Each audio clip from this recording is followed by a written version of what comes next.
A measle weasel. Hold on, you won the Swell Grand Prix. Fuck.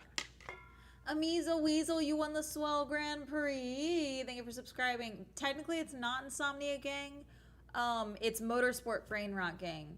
I would be trying to get ready for bed right now. It's 10:25. I'm trying to be like more on top of the time change.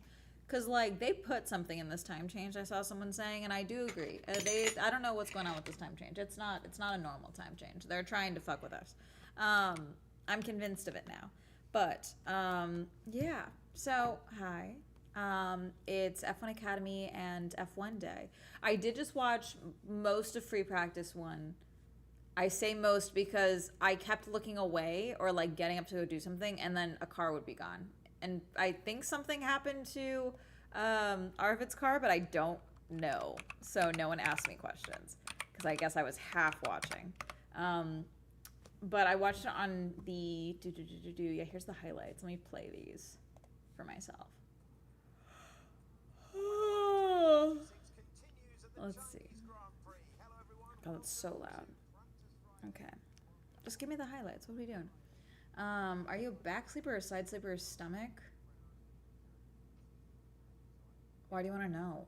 That seems really weird. It's a weird question. It's invasive. Curse is such a late stream. I mean, yes, it is late, but I mean, blame F1. Blame the fact that they are in China. Yeah, Franco spun out. I saw Franco spin out. I missed what happened to Arvid. I saw there was multiple spin outs or multiple drifts. It appeared. Here's Lando and Lewis. Did they collide? Oh, it was a lockup from Lando, so Lewis had to go deep. Weird. I saw Isaac. Sorry. Did Lewis turn into him? Is that what happened? What happened here? I saw... Yeah, was it... Yeah, there was a yellow flag for the track hazard. Was that from that collision? I guess there was. There was a virtual safety car, and I assume that was Arvid's situation. I guess instead of F1, it's F us. Oh, yeah, there was a spin out from Lewis. Lewis spun out, but he kept it out of a wall. I will give China credit, because last year, for the Chinese Grand Prix, they painted the grass green, because, like, the grass was dead. This year, they didn't do that. And so it's like... We've got weird patches of mostly semi-dead grass, and I do respect it. They were like, we're not going to make it nice for y'all this time. Because they painted the grass last year, and I think it led to multiple... Yeah, okay, there's Arvid. So he did spin out. Bien, you won the Swell Grand Prix. Wappa hoppa. Thank you for subscribing. Okay, so he didn't spin out. Yeah, what happened? They're doing the replay right now. Let me just see what happened with Arvid. We won't keep doing this. I just want to see what happened with Arvid.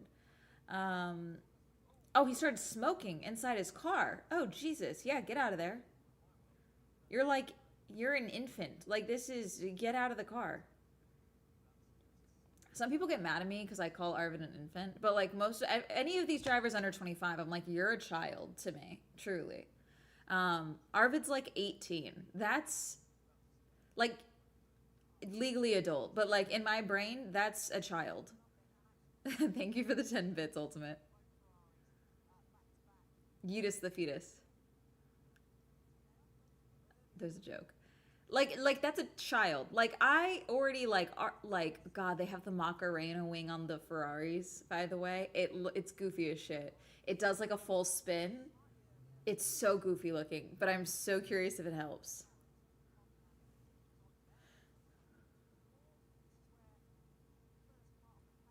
Well, that was the thing. The grass kept catching fire because it was dead, but it was painted, so everyone was like, "Oh my god!" But I wonder if the paint made it. Yeah, here's the drift that Lando did. Yeah, it was just like everyone's being insane. Signs didn't go out, and I don't know why. I don't think Signs went out. Did he? Yeah, my friend's who's a professor, I keep calling people the children, and, like, that's who she's teaching, and she's like, we can't call them the children. Like, they are adults. Like, they are responsible for their education. I was like, I hear you, but, like, that's not my job. There's a reason I didn't go into teaching. That's an infant, you know?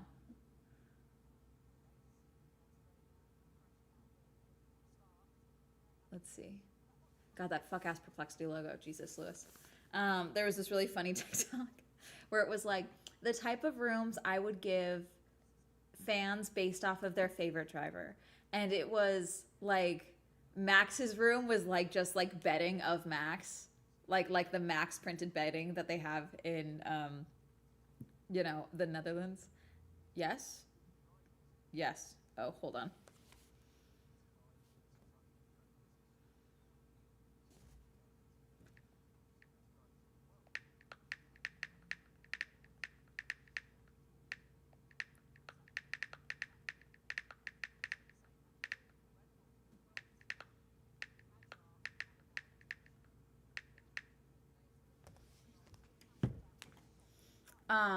Lewis's was just like a padded cell. Lance Stroll's was empty, and they were like, low-key, I forget you guys exist. There was Charles's room was like really soft, and it was like, you guys need the safety and security of a nice room. George's room was like really fairy princess like, and she was like, I think they're like the funniest. I feel like George fans are the funny fans, but that's just me. And then Lando's room was like low key. You know how on Dr. Phil, like whenever they have like a bad kid, Dr. Phil would be like, they get a bed, and that's it in the room.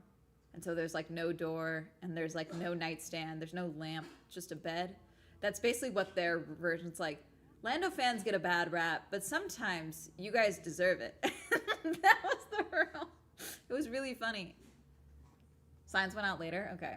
Again, I guess I was like, I admit, I was scrolling on like Instagram and some shit. I was half watching. But I was also watching on Apple TV, and like, I don't know did you guys see the audio, the commentary audio on Apple TV cut out for like 40 seconds, and I don't know why. It was very random, because I would still hear like the car audio, but like the commentary audio fully went dark for like 40 seconds. If they can't rent a car or have their own car insurance decrease, they are children. Mm-hmm. Yeah, so okay, an Alpine did get stuck. Was that Franco again? Franco's really experiencing the horrors so far this season. Like, it really is fascinating. Is this Franco? I'm so sorry. Because the car stopped, so the Alpine team ran, and then I guess they got the car going again because they had to run back. This is so goofy. This is so goofy. Okay, also, can I let you guys in on my thoughts on F1 Academy this season? Are you guys cool? You guys are cool, right? I think you guys are cool. Can you guys handle a little nuance? You guys mind if a fan gets a little nuanced? Okay? I'm a radical dude. Okay.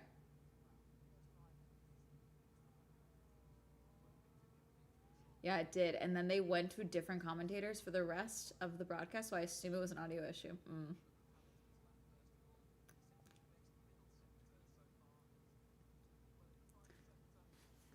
We're gonna riot? Okay. I mean, I don't have to share anything with y'all. I don't have to tell you guys anything. We could just sit here in awkward silence. Body doubling, watching F1. Give me a plan, mate. Yep. I don't know where I am in the session, so you are P3, still P3. Now Mercedes managed to use the soft tire. They are 1.3 seconds faster than us. It was looking a bit better in the lap, but lost it in the end. Is Lewis, like... Lewis irritates me from time to time, okay? I fully admit. Now he's in the gravel as I'm watching this highlight with 1 minute to go in the session, okay? But is Ferrari purposely matching him with engineers that can't communicate with him? Like, I feel like he's extremely clear what he needs info-wise, and yet they never managed to give him that. And it's fascinating to me. I need a plan here, mate. Yep. Sorry? What do you mean, yep? Yep, what? No, I need to know where I am in the session. You're P3. And then you tell us data about Mercedes. Okay, what about what he needs to do? give him that information. Anyways, Mercedes topped the times and Lando somehow was third. And I say somehow because he was like 8 and lower most of the session. Ferraris in general. That's stressful. What the fuck? Like, you can't... I don't know if we need to fire everyone or what, but like, this is fascinating. Truly. I have no F1 Academy feelings. I'm here for body doubling and don't know a single thing about cars, so I'll allow it. Okay. Lewis is already sounding depressed. Oof. I mean, yeah, it's not doing well. Anyways, so a couple of things about F1 Academy this season that has taken the shine out of it for me, okay? Because I do want these athletes to succeed. I would like in my... I know in my lifetime I will see a woman in Formula One. I back in Formula One. I know that. Logically, okay? Is it going to be tomorrow? Probably not. But I do know that at some point in my lifetime, there will... I hope 5 minimum, okay? But I'm thinking at least 1, okay? But I don't know if F1 Academy is now the way to do that because this last season is really becoming a problem. Okay, now we've talked previously about how the language surrounding the team involvement with F1 Academy needs a lot of work, okay? Whereas every single time that drivers graduate, because if you are a driver in F1 Academy, you only get 2 years. If you win the championship, you cannot return, even if you only did 1 year, okay? There is now talk of next year them allowing special exemptions to be made if you show promise. So like, for example, let's say you are P3 in the championship 1 year, you're on your 2nd year, but they're like, listen, we think you should be able to stay and give another shot to go for the championship. I don't think that's a good idea. And also, the more I see this season now, it's looking like money because I know that the drivers have to put some money forward. The money they have to put forward is less than in 2023 because now the teams are involved, which is great. But that does mean that the drivers are still putting money forward. And then we're also now seeing Dorian won last season. Dorian is the current champion.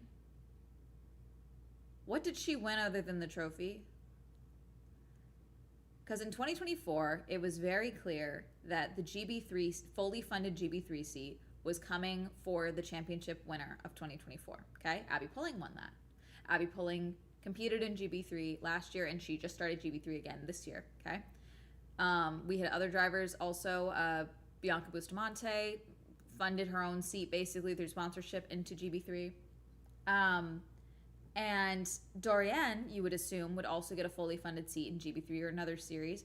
At least keep her in single-seaters. What's the point of letting her come into this time, perform as well as she did, and then not try and keep her in single-seaters? But I don't know what she's doing right now. Now, yes, she is still an ambassador with Mercedes. That's not changing, but that's not a seat. It's not. It's just not, okay? And you have multiple other drivers. Second, Maya Woog seemingly has no prospects. Chloe is involved in a IMSA scholarship program. She performed extremely well in both of her seasons. And I just don't know what we're doing, you know?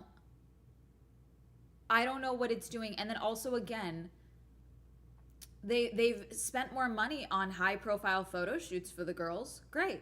How about programs to help them find funding for future seasons or other series? I'm so sorry. Why is the wild card the same wild card this year as last year?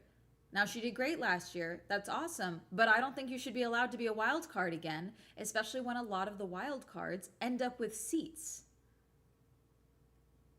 Especially because Susie Wolf has talked about how even to be a wild card, it has become so competitive. So why is there a repeat? Why is the same driver being the wild card for China when the whole point is giving, drivers who don't have the exposure of F1 Academy or other F1 Academy series to get that series as a wild card to show off local talent of these countries that we're racing in? Surely there is more than one driver in China who is a young woman, I'm assuming. And there's just, it's it's getting frustrating, and you know, I I don't know. And like I want these athletes to do well. I want them all to do well, but I don't know if I'm the only one that sprint qualifying. Oh yeah, I guess it has always been 30 minutes. Is it still 30 minutes with 22 drivers? How the fuck are they going to do this? Sprint qualifying is 30. God, this is going to be a fucking shit show, is it not? Oh wait, no, it's not 30 minutes. It's at 12:30. Okay, I'm so sorry. My American brain. It's not 30 minutes. It's just at 12:30 a.m. Okay. Play I know I'm not the only one because girls have cooties. No, I don't even think it's that. Like I don't think it's misogyny. I think it's God, what's the wording? I don't think it's a misogyny thing because I don't even think that F1 uses F1 Academy marketing nearly as much as that people like say that they do, frankly. Like I almost wish that they would use them more because then I think these girls would get more opportunities and more sponsors on their own, you know? Especially because like, for example, this is vaulted, but I guess not because I'm telling you guys, hi. There have been multiple teams, I'm not telling you names, there have been multiple teams that in previous years have tried to do merch for their F1 Academy drivers, like do special merch drops with them, not just like they're wearing the team kit for that race weekend, like actually do like special merch for them. And it's been vetoed by F1 Academy allegedly. And it's like, okay, so like even the teams trying to build things in with their drivers that were brought in with them are not getting these opportunities aside from TikTok videos, you know, like it's just frustrating. And I don't know, you know, like I don't know how to fix these problems because it feels like this is a very expensive series. I know this is expensive, but some of these drivers, I don't even think they want to do this. Like obviously Leah, did meh in F1 Academy, goes back to rally and wins immediately because rally is her sport. Chloe and Dorian are both sports car racers. Why did we put them in, you know, single seaters if we weren't going to try and keep them in single seaters, you know? Like,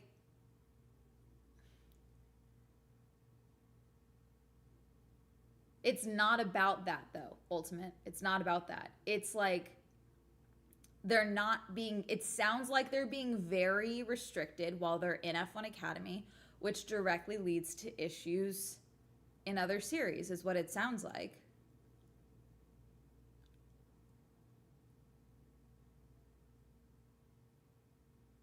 Wants the rights to everything. Mm-hmm.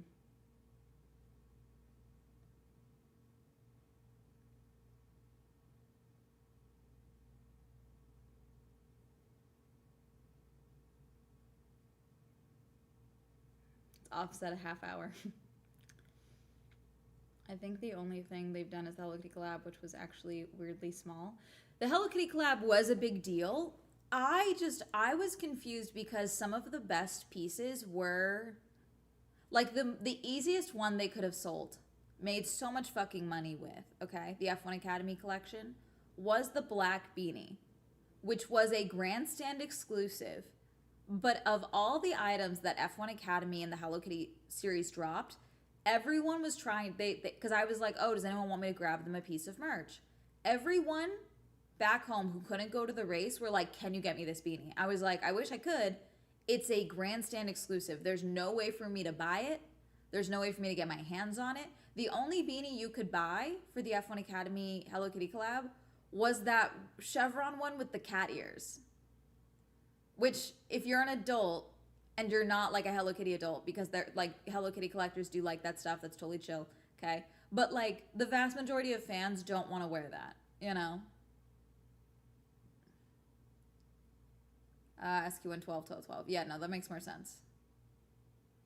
I thought it would be more available online, and then they only put a few things online. Yeah. There was just like little weird things that were rolled out. They also were supposedly getting like an in-person drop at Zoomies I don't know if I ever saw it at Zoomies. I went to Zoomies after the race a couple of times. I never saw it, but maybe that wasn't, maybe it was just in the UK. Maybe it was just in, what's it called? In, um, Vegas. But even then, it's like, I don't know. I just feel like it's even the way that the teams talk about the drivers when it's like, oh yeah, they're dropping the drivers program. It's like Mercedes keeping Dorian in their program is a huge fucking deal because all these other teams do not maintain these drivers at all. And like I want them to be like, "Hey, we get it. She's not your driver anymore. Can we fix this wording?" Like I want them to defend their drivers a little bit. Like I've talked about this. If you go on Girly Pop Go, there's a video from 2024 of the fan zone and the show runs they were doing with Jess Edgar. And I was genuinely shocked by the ball dropping. Like the amount of first off, all of us that were fans of F1 Academy, we had no idea that they were literally doing show runs of Jess there. No idea until I got there and she was driving the MX car. They never announced who she was. They never announced what F1 Academy was. They never explained how you could watch F1 Academy. It was, she would drive out, she would do some show runs, she would park the car, she would take her helmet off, and she would walk up to the gate and, to her own credit, awkwardly stand there and smile to see if anyone wanted photos with her. They did not help her. They took photos of her doing this. But like, at one point, I literally yelled into the crowd, "Everyone, this is Jess Edgar. She drives the MX car for F1 Academy. You can watch the F1 Academy race in Abu Dhabi this weekend, where they will race alongside Formula One." I literally yelled this into the crowd because someone needed to do something, because this was mortifying.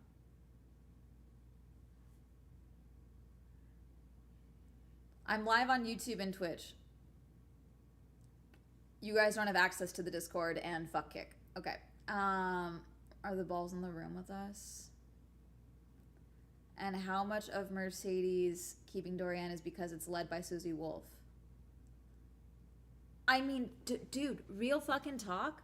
The only person who really seems to benefit from F1 Academy, truly is benefiting, is Susie. Which is why I don't think it has anything to do with Mercedes keeping on Dorian. I don't. I really don't.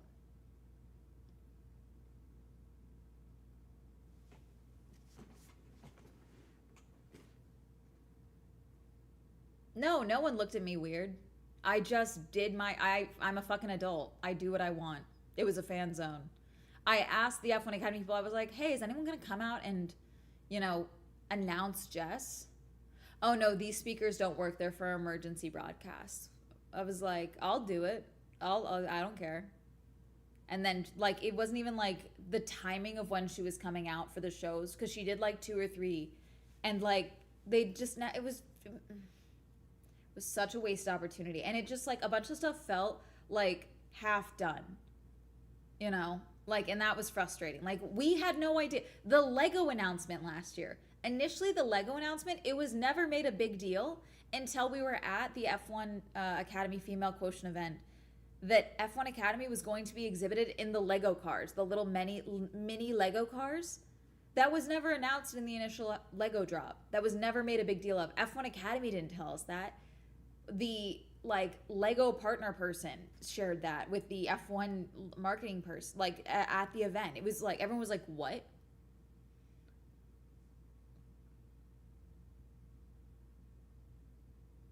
F1 is the group project from hell.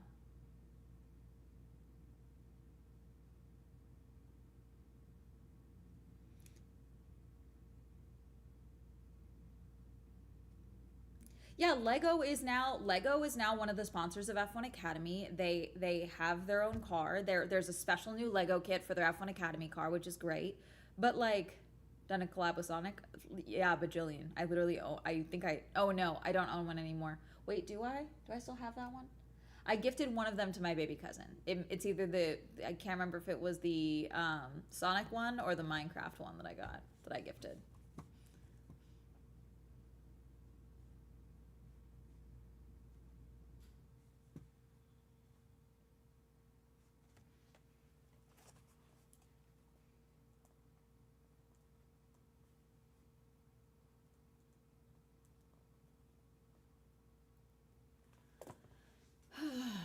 But, you know, I don't know. I don't know. So, I don't know. It's taken some of the shine out of it, which I don't love. Because I want these athletes to do well, and like I do love the racing. I fucking think I'm gonna like this racing more this season because they don't have this hybrid engine issues that we're seeing with F1 right now that are still being sorted out. It's still the Formula 4 equivalent cars for F1 Academy. And so it's like, okay, let me put it this way. It's low-key feeling, slightly, okay? Like, you know when Netflix or a series casts an actor of color for a adaptation of like a previously white character, okay? And it's like, cool, they're great for the role. Who gives a shit, okay? But then the casting, the production does not protect this actor at all. They've now just thrown them to the fucking wolves of the fandom for racists and homophobes, sexists, whatever. It's very similar, where we take these women athletes and put them in these cars for publicity, but then do nothing. And so then it reinforces the stereotype that women are not going to be good in Formula One because, oh, well, it didn't work after this. When it's a flawed setup.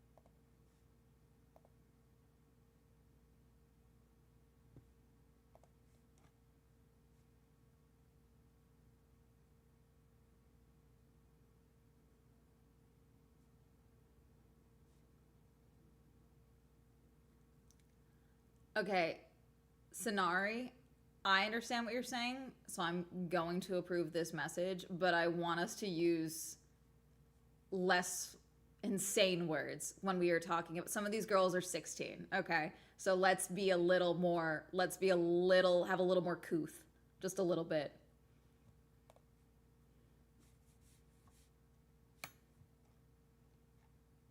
These are 16 to 25-year-olds we are talking about, so let's be a little bit more respectful.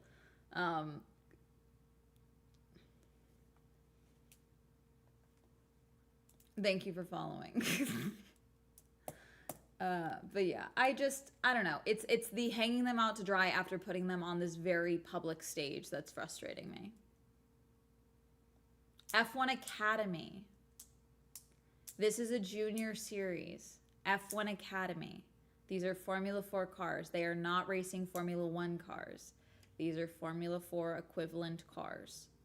Ideally, the fully funded seat from F1 Academy would be a Formula 3 seat, but there's only so many seats in Formula 3, and there's no forward projection for any of them right now. Right now, no one in F1 Academy has made their way to Formula 3. In a perfect world, Dorian has the most obvious chance now because she is now still in the mix with F1 with Mercedes, so it would make sense. But that's, I think, what, $1 million at least to fund your Formula 3 seat, which is why, the reality is that this is now it's become more so than it's been an extremely rich kid sport. And we have had drivers that in F1 Academy and in Formula 1 that did not come from money. But then the answer is you have to be the content creator like a Bianca Bustamante to get your fully funded seat. And, it doesn't last, unfortunately. F3 seat except patriarchy. No, it's not patriarchy. There's not enough seats. The super license program, the drivers program, which is why it's a double-edged sword for the F1 teams to drop these drivers from their academies. Because if you don't have an academy, like a team academy going into F3, your chances of ever making it into Formula One, man or woman, is zero for the most part. You either need to be a rock star who comes from money and becomes a paid driver in some capacity, okay? And just like be like, yeah, hey, you have to do what Zhou Guanyu was doing in 2024 when he was losing his seat in 2025, where he literally was offering, allegedly, any team that would give him a seat, he was offering them 20 million, allegedly.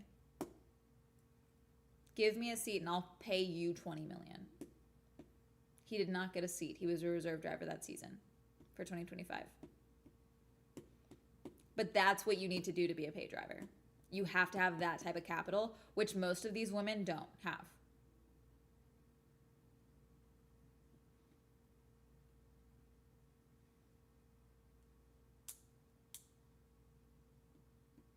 Yeah, like even if you win F2, what is it? The 2 of the last 4 F2 champions don't have seats right now, or at least not seats in Formula One.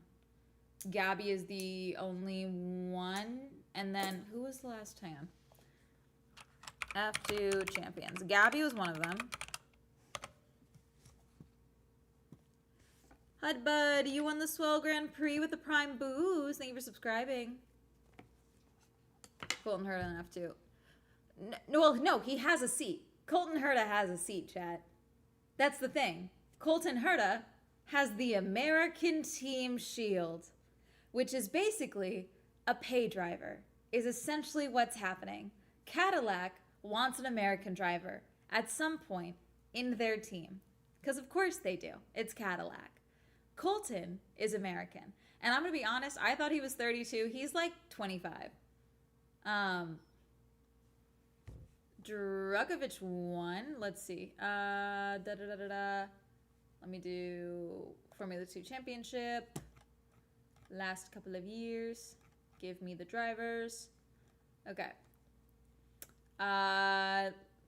Formula 2. I want winners.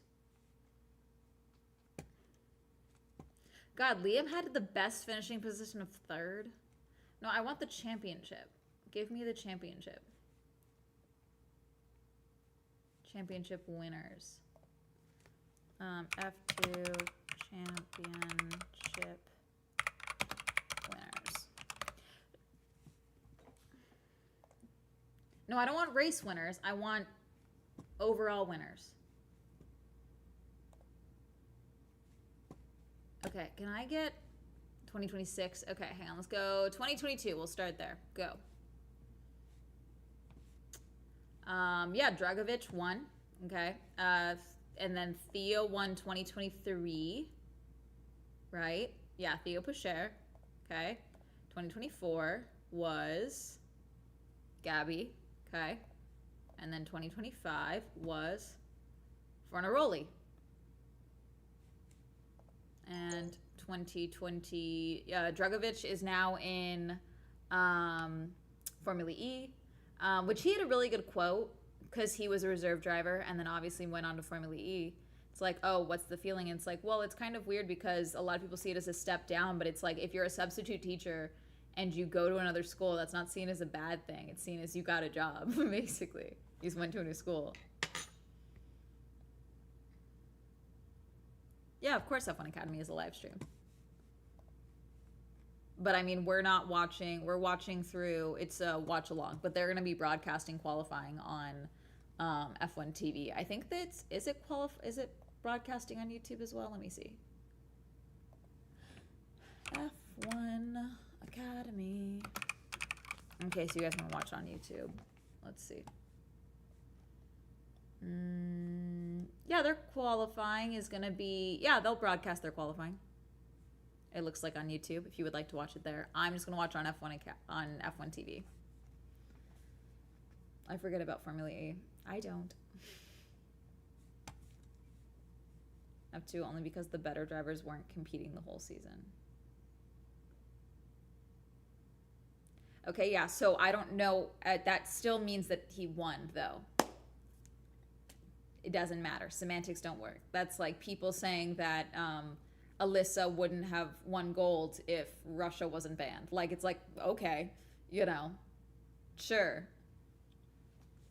Like, we look at, we can talk about semantics like that and speculate on that, but like, the reality is that he did win.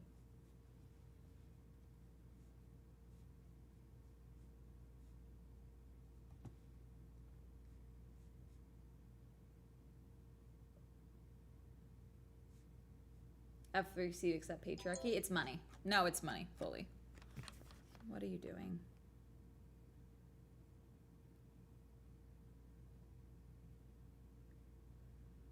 Why is my dad tormenting me with videos of me as a teenager?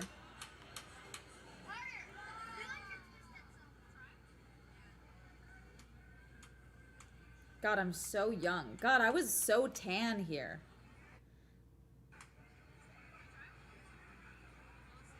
God, I was tiny.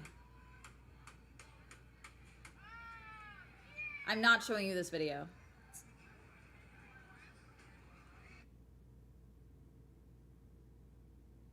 Okay, wait, hang on. Let me show you. Do you guys want to see? God, I do. You know what? I was meant to be 26. I was meant to be 28. Chat, I'm looking at this photo of me at probably 14, 15. I was meant to be 28. Like, I look older here than I do right now. I look older in this image of me as a teenager than I do right now.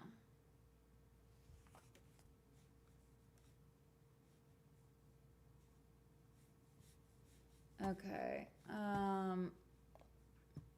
It's too late for the mods. You're stuck with me. Okay. Anyways. Here, I'll show you this image. All right.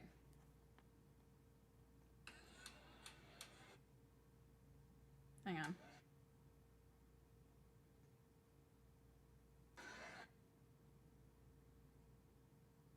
Hang on, let me find a good one.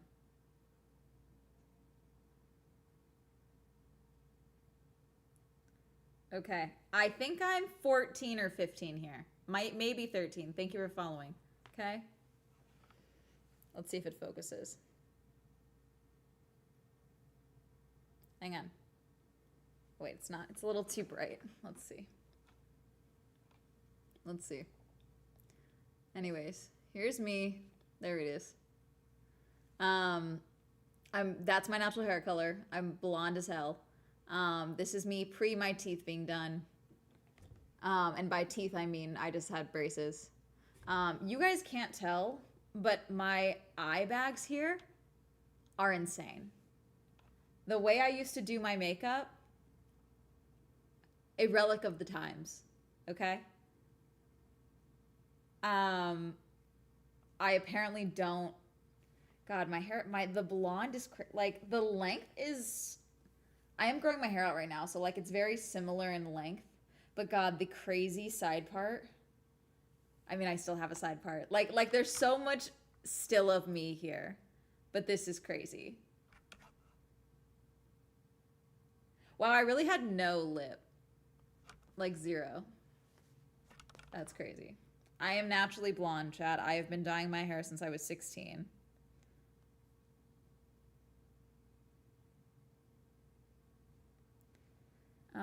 Okay, it's almost time for F1 Academy. Let's see.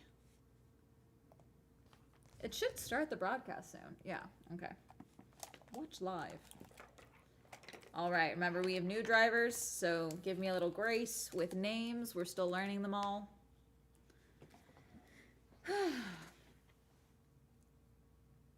You weren't joking.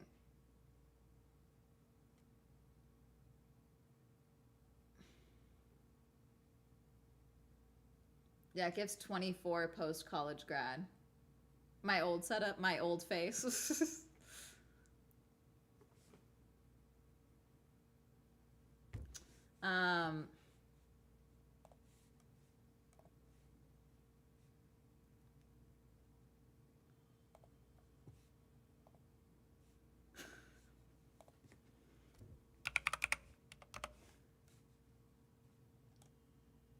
Let's see.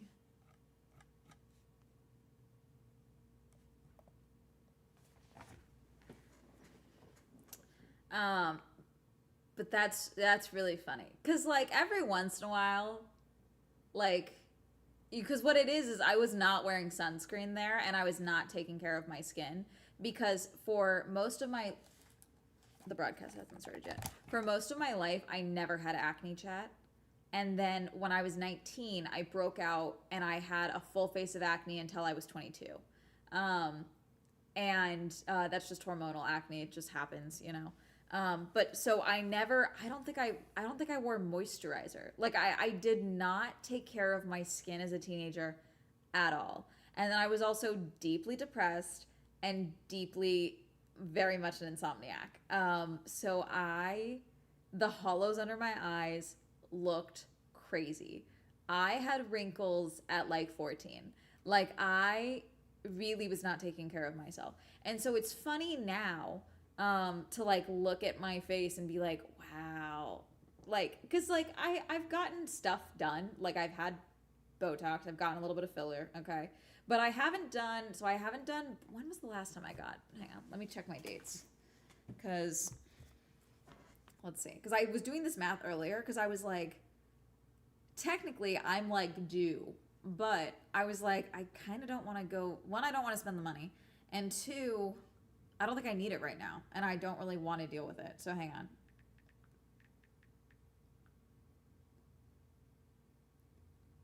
Okay, my last appointment was in October 23rd. November, December, January, February, March. Yeah, so I'm on 6 months. So I'm 6 months out from getting Botox. I only do baby Botox, so that's like half of whatever dose they normally give you for Botox. I do at least half or less. Because I still want to have movement in my face because thumbnail faces. But it's fully worn off. You guys can't tell, but... Oh yeah, also my brows have been doing this, which is fun. So that might be slightly permanent. Who knows? But like, you know, now I like drink water and eat healthy and I get sunlight, but I wear sunscreen, you know? And I've done Accutane. Like in theory, Accutane should have aged me, but it didn't because I took care of it, you know? And I don't know. I just think it's like, I don't vape. I don't, you know, I don't know. I just think I take care of myself better now than I did at 15, which is saying something. But also it's like, I don't know, I was deeply unhappy then.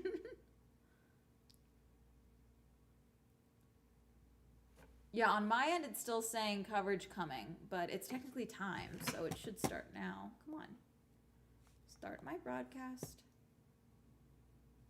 No? Weird. Okay, it's live. Oh, is it coming?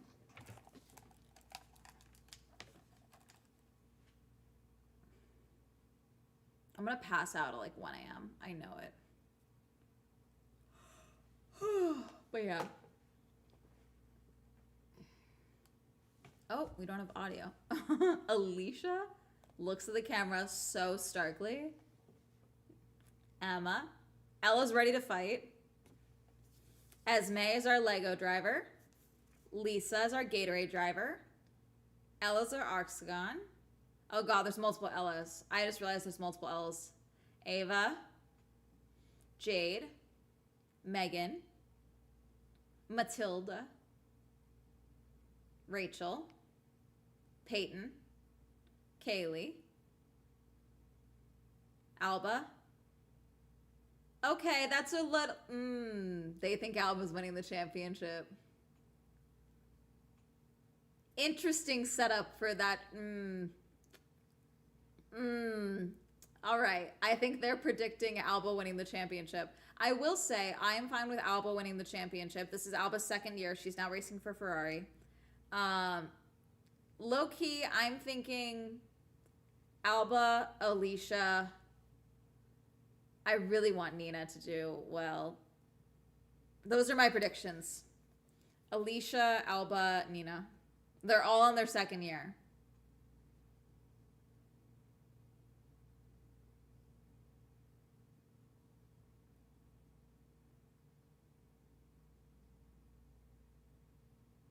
Yeah. Okay, it is a delayed start to the session. This is their qualifying, by the way. Oh, and we will not be live for race 2 for F1 Academy because I'm choosing to be social with friends. So my friends are visiting from New York and they want to go to get dinner that night. So I will probably not be back in time for the race.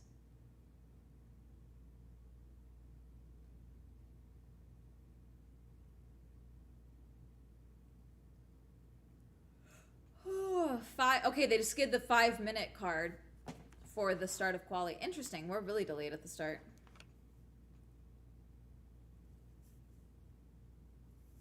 Hi, Kuna.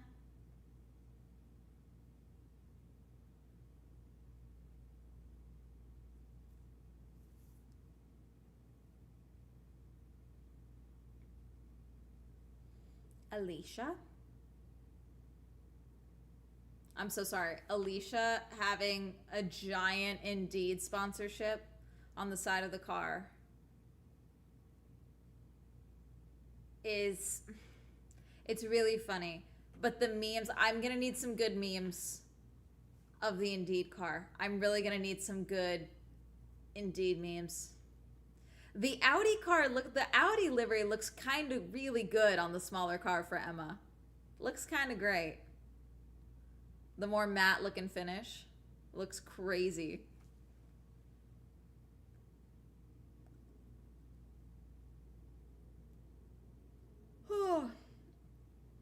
What is leaned when Alice Powell and the tech guy had to pinch hit the commentating in F1 practice?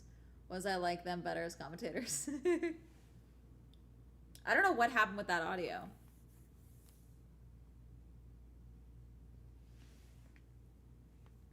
I don't know if I like the Puma livery this year for F1 Academy. It's less fun.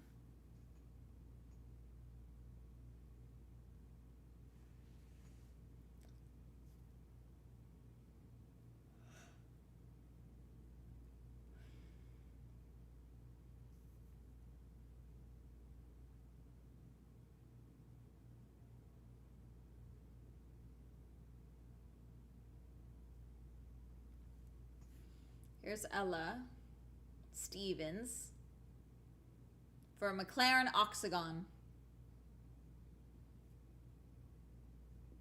Matilda for Aston Martin. I am hoping that Matilda does well in this car only because I really like Tina, but I don't know if it was Tina or this car that always ended up in the wall. I think Tina finished a handful of races in her 2 years in F1 Academy because this car was like really attracted to the wall. Well, they don't have, I think they have less weight requirements, so they don't have to worry about paint requirements and stuff. Why is this person doing a Rubik's Cube?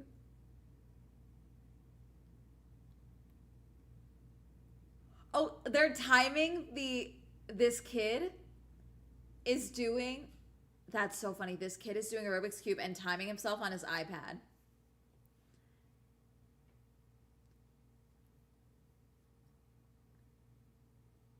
Oh, The Manosphere on Netflix. I did. I have a few thoughts. It's nothing new, frankly. I knew all these dudes they're all fucking grifters. We all knew that, you know. The ending was rough to watch.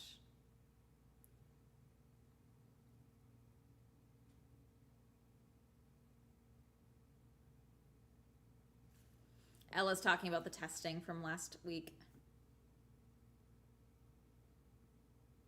Okay, the Echo Lab Octagon jacket she's wearing is sick. Can I get that?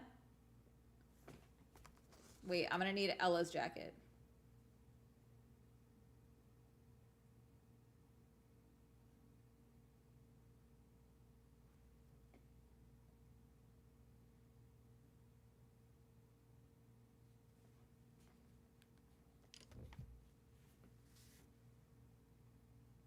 Every time I hear about the Manosphere, I just want to walk into the sea. Valid. Oh, George is here with Carmen.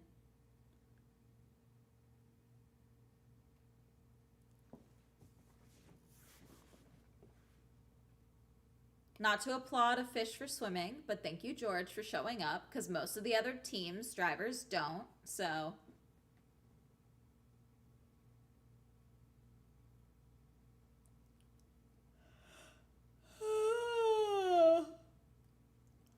Lisa Billard. I do like the Gatorade car. It looks cool. But Gatorade's got good branding. That's the thing. It's just clear, you know?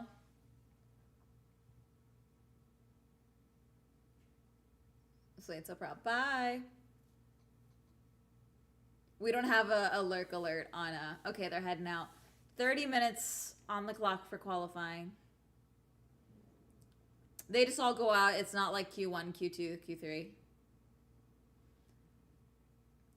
So I think we're doing still the reverse grid, right? Race?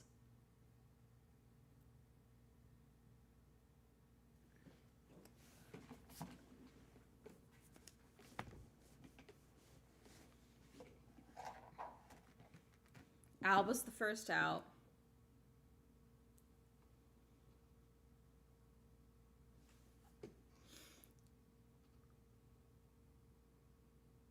Let's see. God, I didn't realize we had that ugly Louis Vuitton logo back still. I don't even hate Louis Vuitton as a sponsor, because I do think it works. But I wish they had a better trackside logo that they went with. Oh, Peyton's got pineapples on her helmet. That's fun. What's better up?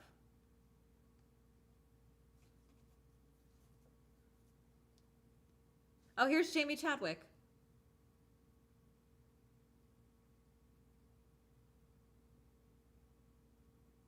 God, George is too tall. Next tall, both of them.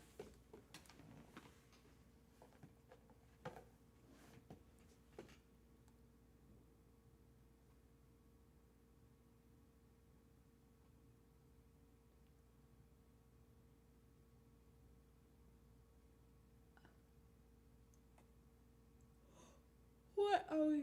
Okay. We've got some flying laps about to start.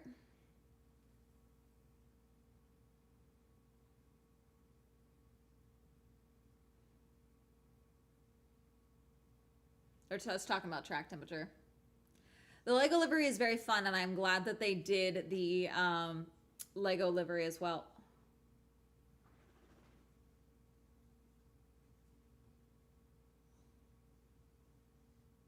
Hey guys, am I crazy or does Williams not have a car? No, it's there. It's jacket. Okay. God, I was crazy. I don't like the new logo. I don't like the new W. It's hard to tell what it is. I don't like that it's white. I don't like it. We need to fix that.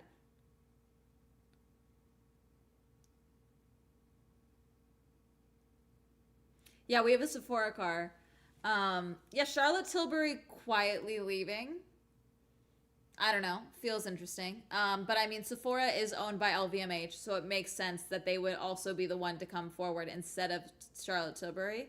But considering how synonymous with F1 Academy Charlotte Tilbury has become in the last 2 years, it feels like a very weird exit, you know? Same with Wella Hare being out. Wella was involved for at least half the race season last season. Did a bunch of activations in Vegas. So I'm shocked that they're not more involved.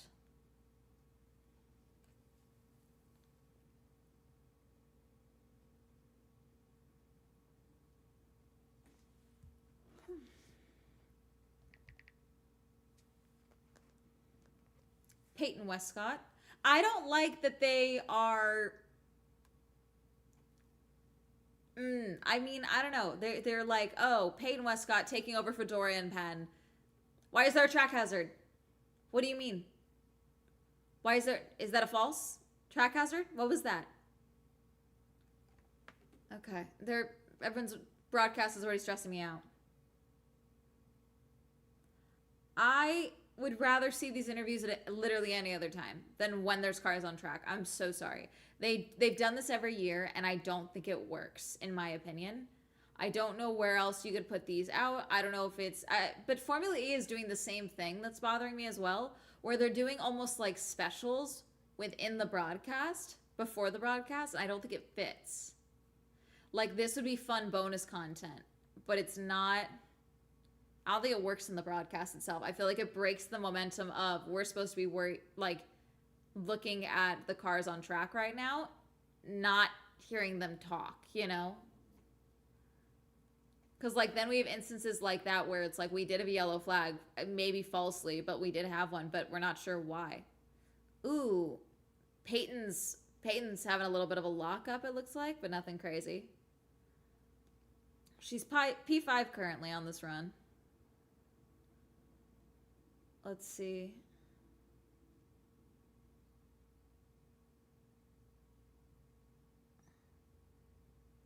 All right. Purple sector 1. Top of the times. Peyton could really, like, throw my whole prediction out of the window right now. Can people canonically get kidnapped by... I mean, I don't know. What's the dolphin's name? Harold or something? I'm kind of interested. I want to see... Can we just get dive teams to go investigate? Let's go investigate the supposed dolphin palace. Mercedes sweep. Mercedes sweep would be crazy. A Mercedes dominance era in F1 Academy would be really funny. Ooh, this corner is rough, but she's got a good grip. Solid. Oh, holy shit, is Matilda top of the times right now? Matilda's top of the times by 2.5. Wow. Let's see, Westcott, how you doing?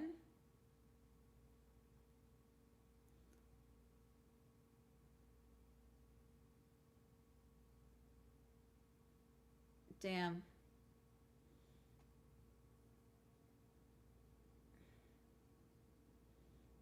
Emma's running purple, though. Let's see. Here's the end. Where does this put you, Peyton? Okay, Peyton jumps to P2. Oh, but Alicia jumps ahead of everyone at P1. Damn.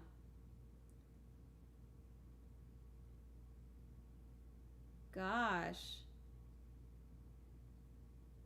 But Emma Felbermeyer in the Audi jumps to the tops. This is good. This is great. Because, you mean, there have been previous races where you can just see the just total gaps between the drivers. So this is nice. We've got a nice, good shuffle around. They're getting comfortable on track. This is good.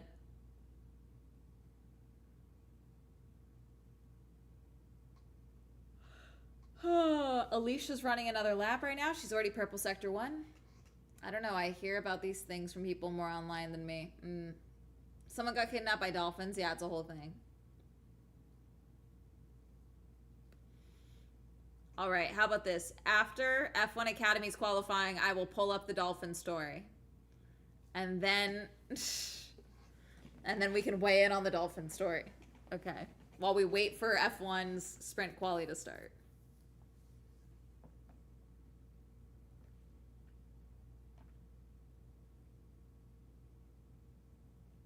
Ooh.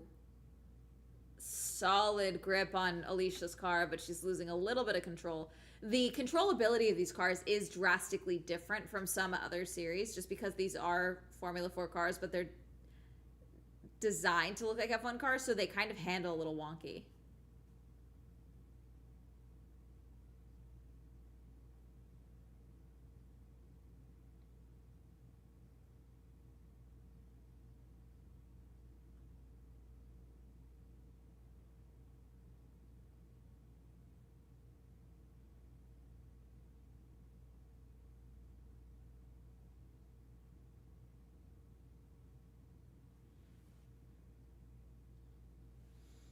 Let's see. Alicia again up to P1. Her and Emma might just be shuffling seats right here. 21 minutes left in quali.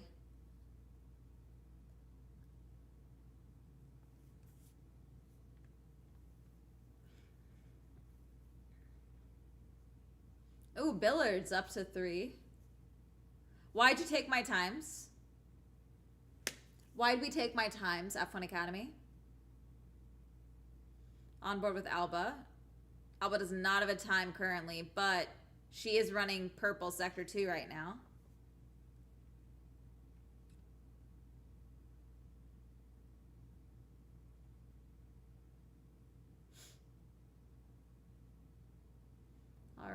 Let's see, Alba, where'd you go? Is this P5? Yeah. 5th on the board for Alba.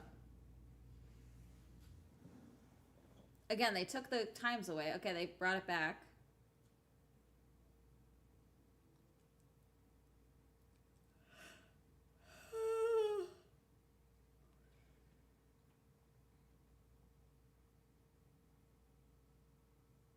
Okay, Lisa's in the Gatorade car is going purple, but we don't have her data times.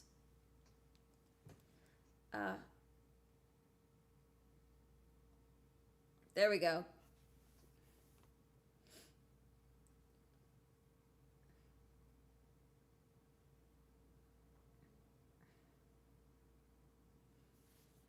Okay, Ella's P9 right now.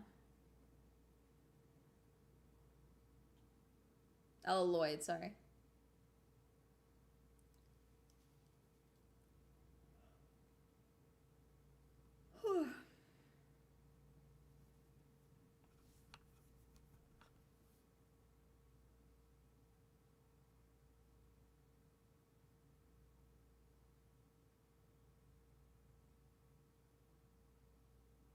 Ella Lloyd, P2.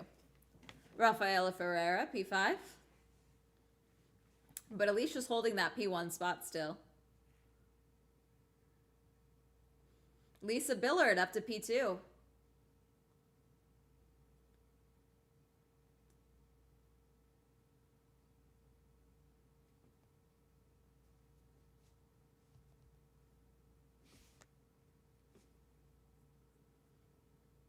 God, Alba is going purple. Let's see. Nina up to P4 in the Alpine. Let's see. Alba jumps to P1. 204.651.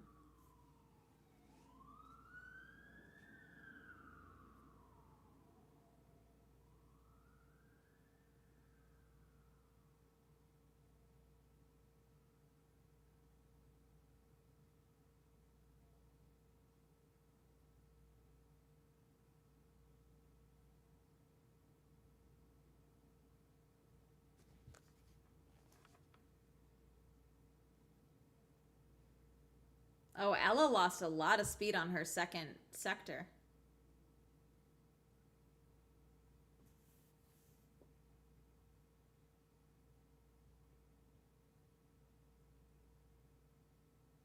What do you mean the moving background, Kuma?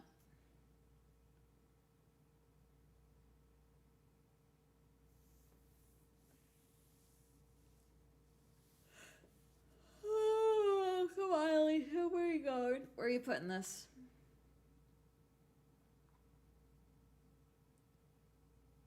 Okay. Alicia's in the pits. Never mind. Ella. Nope. Into the pits. God, it's really hard to tell where the pit entrance is on the when you're on board with them. The pit entrance is not clear. Emma's up to P4.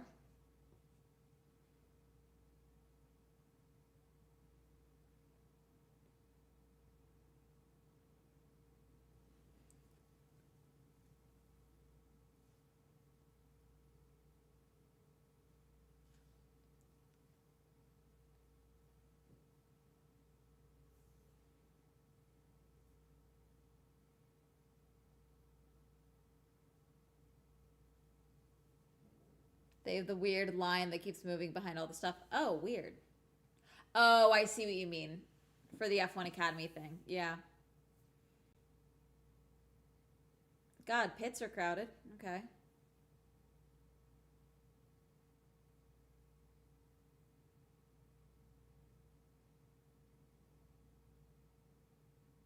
New tires for Ella. Lloyd. Lloyd. Ooh, fresh tires for everyone. This should be good. Mess, mess, mess. The sparkly blue does look really fun on the Red Bull.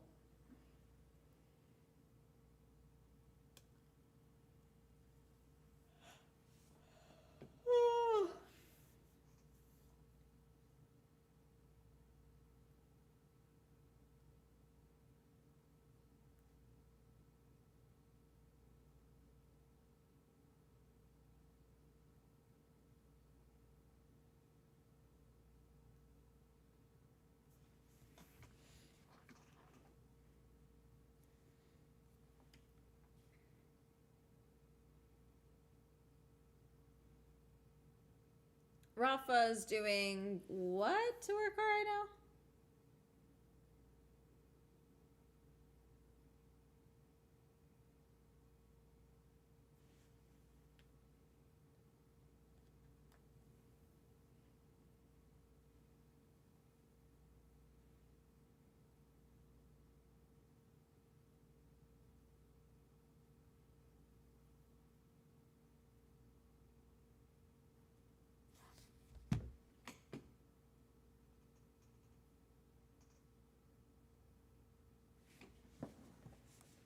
And now we have another interview clip. This one's of Alba.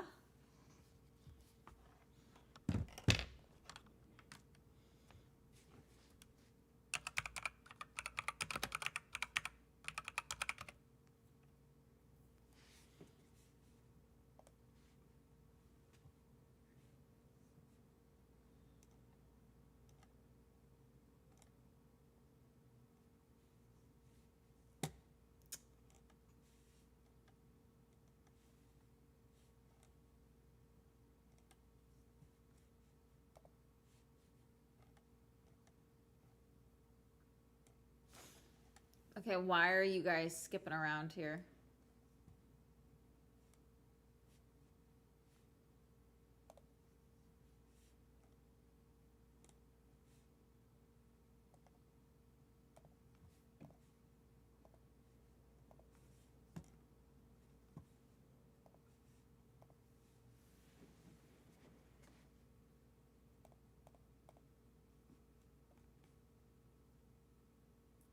Okay, I'm buffering. Come on, don't buffer on me.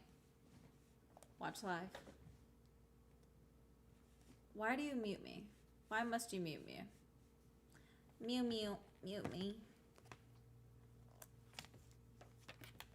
I keep... God, what is with this buffering? I was on an outlap and still is holding the P1 spot.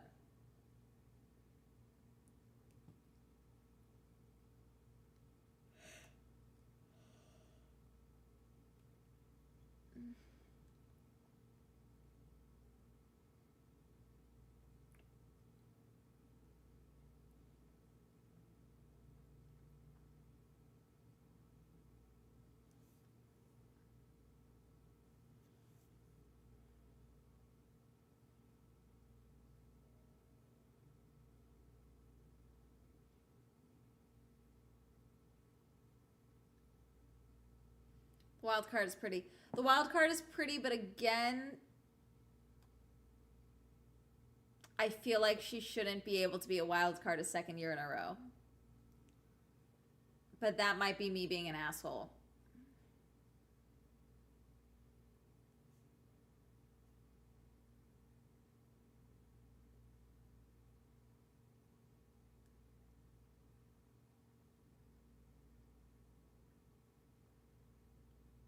God, the Gatorade card looks good on track.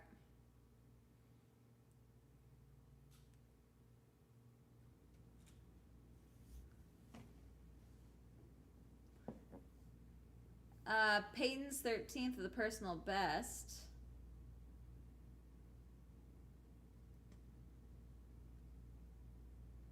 Little tight there.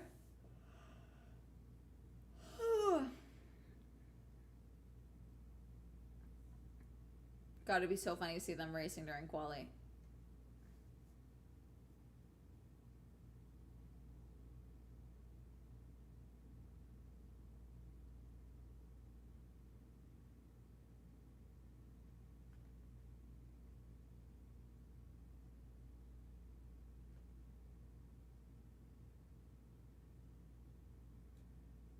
(10 minutes, 34 seconds to go, and they took my timings again.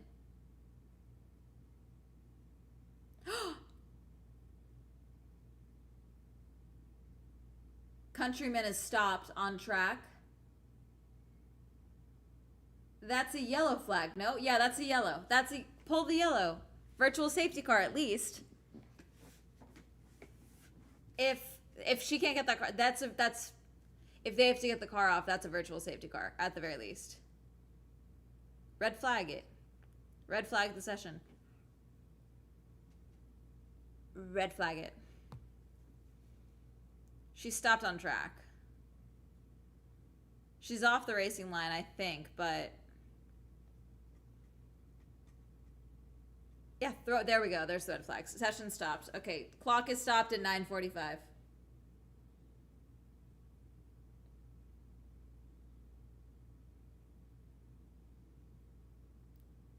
Kaylee Countryman is running in the Haas car with ART Racing. That took so long. Thankfully, they were not all of them had slowed down, but oh wait, she's got the car going. Let's see. She's still gonna have to stop the session, I think, because she caused the red flag. I think she's still not gonna be able to rejoin the session. She did cause a red flag, so...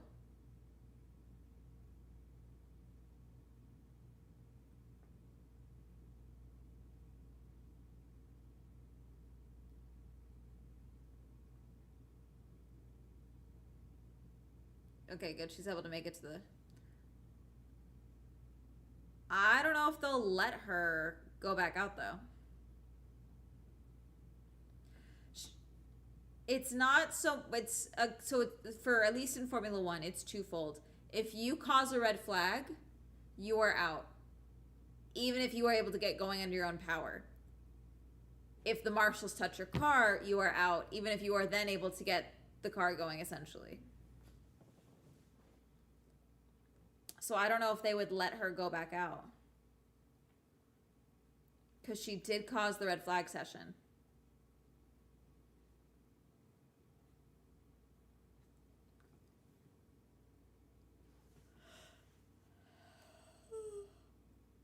God. 9 minutes, 45 seconds still. Still under red flag.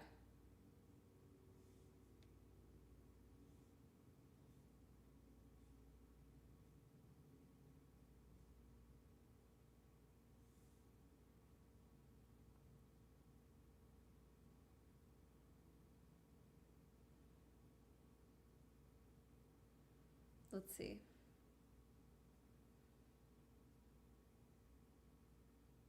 Alba's still in P1.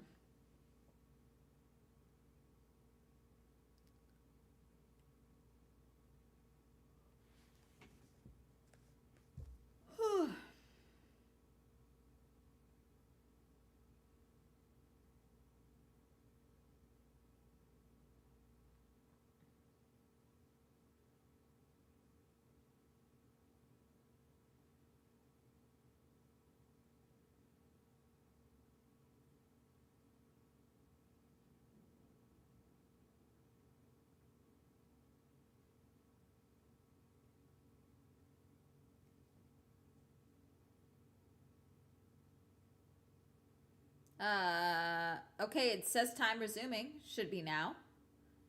It's now, we're resuming time.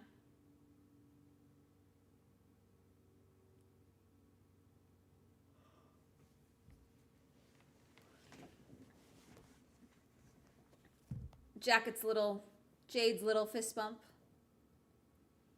I hate the Williams logo. We need to fix that. I'm so sorry. Make it blue, at least.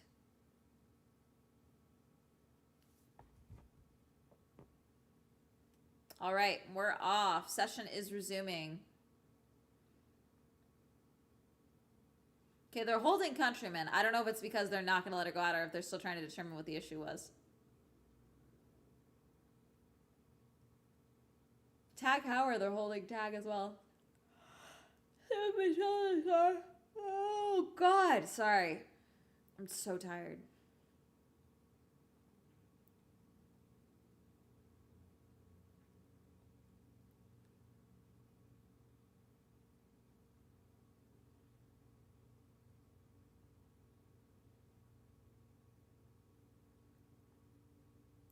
God, I'm gonna sleep like a rock.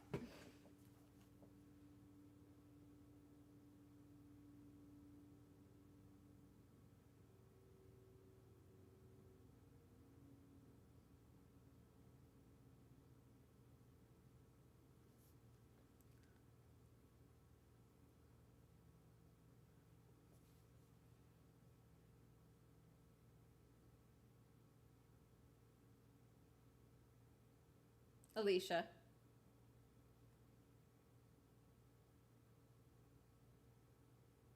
God, the clipping that the audio is doing. It's like a popping.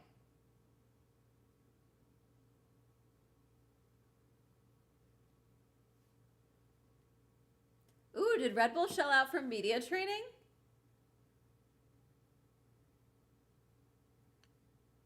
Ooh, if I see a Rafa interview, we can determine if they shelled out for media training.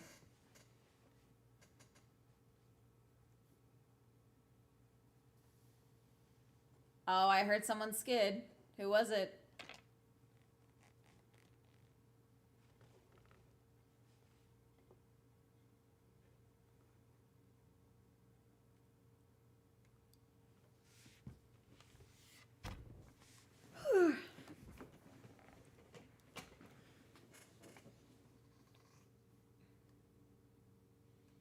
Let's see.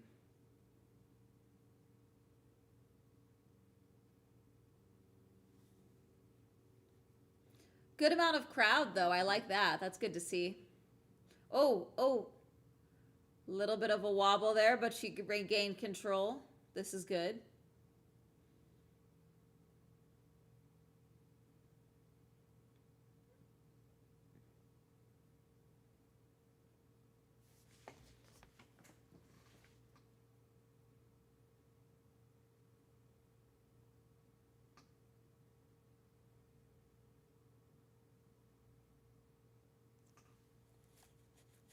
Okay, even with that wobble, Alicia's flying.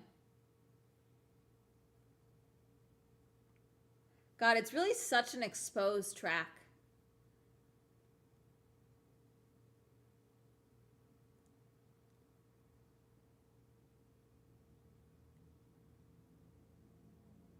Wow. Just a flat track.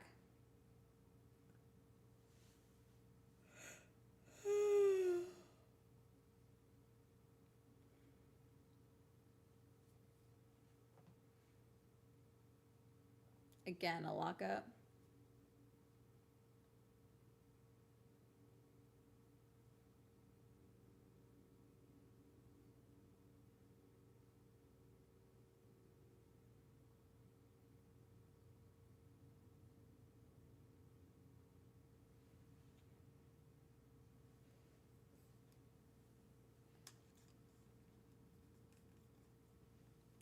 No, there is not. Well, no, because this for Formula across the board. This is technically it.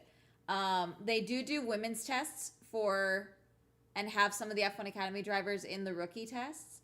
I know Chloe Chambers has been doing the rookie tests for Mahindra Racing for Formula E. I think Kaylee is still stuck on the grid. I think they're talking about whether or not they're gonna let her out. Maybe.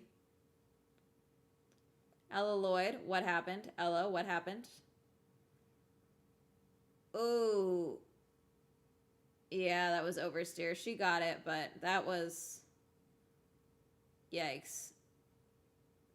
You know what? Everyone just yearns to drift on this track, okay? Everyone wants to drift.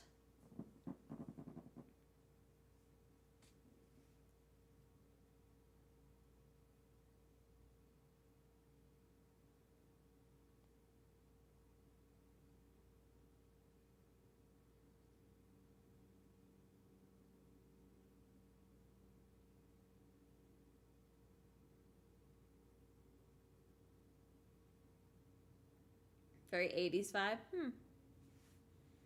Westcott, again. That sector 2 is really getting her. Stop buffering.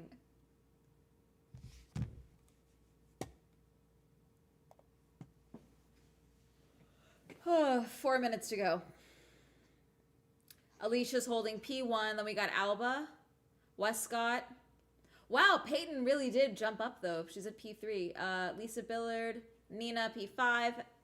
Rafa, P6, Ella Lloyd, Emma Felbermeyer, and the Sephora driver whose name I don't know yet. Those are our top 9. Oh, Peyton, watch it on that track limits. Where do we go?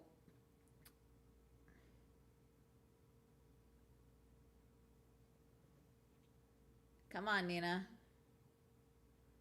Ruff Ferreira jumps to P3rd. P3. Lloyd jumps to P6. Nina Gademan, P6. Esme jumps up to P10. That's her best position so far. Never mind. She has dropped down to 12th.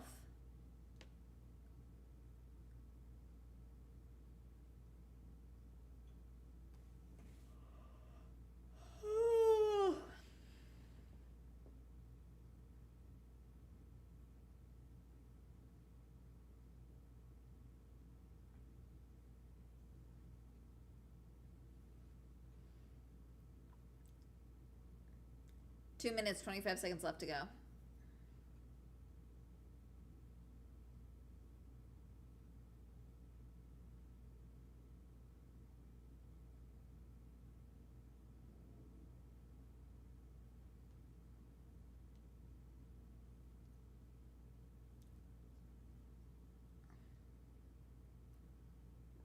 Is Rafa losing speed?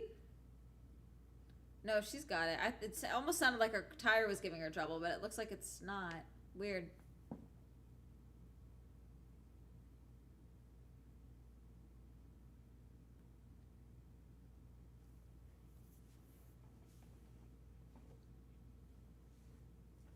Whew.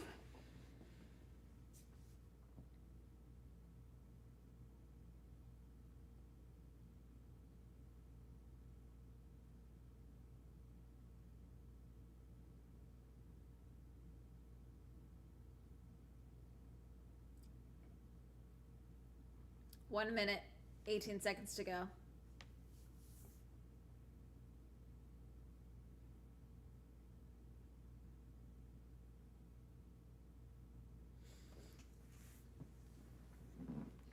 Let's see. Alba's coming across the line.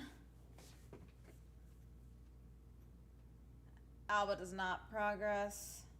1 minute to go. Emma Felbermeyer ups to P3. Billard up to P5. Dobson, P9.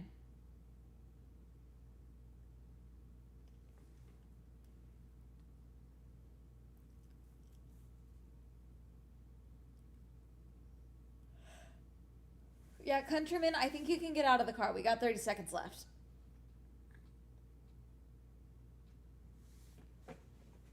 Peyton. Oh, everyone wants to drift.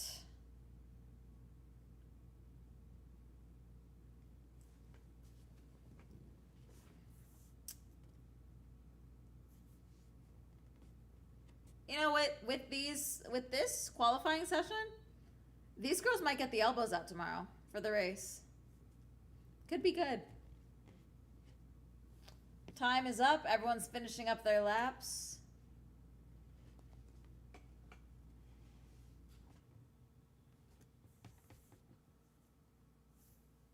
Oh, Larson might be stuck in P2.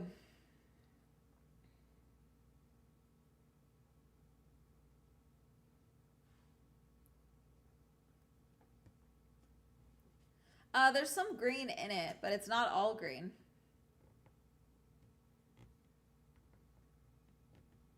Are you looking at the Aston?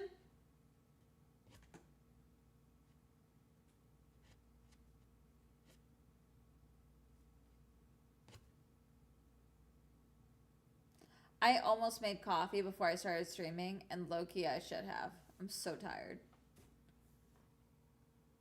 Westcott, P4. Alba, I don't think's gonna do it. Yeah, Alba's holding P2.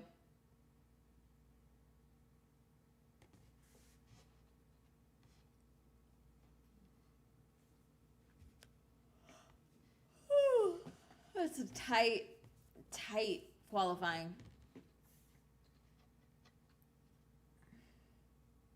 Yellow flag for what?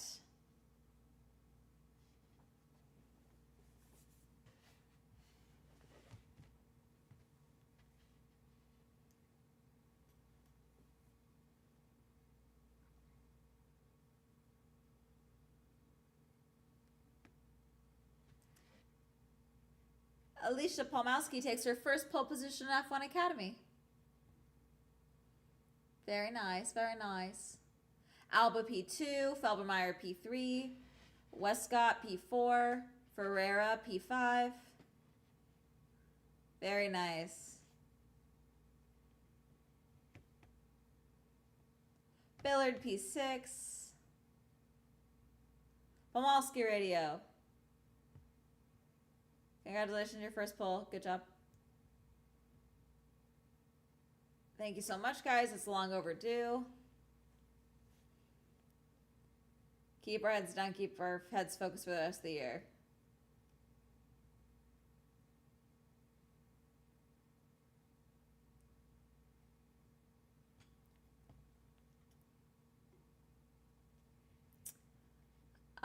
They are not. They are technically the first American. They're not first. First is not the right word. They are an American team. There is another American team that is Haas technically. Yeah, thank you, Alva. Very, very, very terse but polite.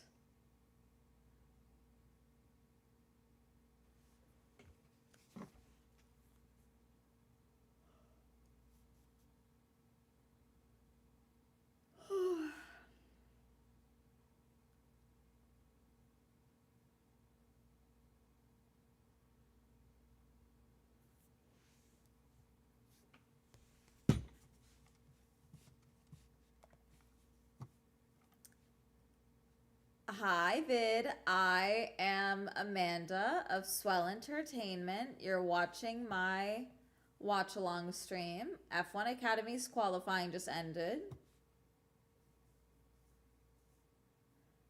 Oh, then what was their Super Bowl ad about? Because I thought it was a big deal. I mean, they're not the first, but like they are an American team and they wanted to be dramatic and make a big deal about becoming like the American F1 team. But they're not the only American F1 team. Haas just has never leaned into being the American F1 team because they really don't like Americans in the sport. And yeah,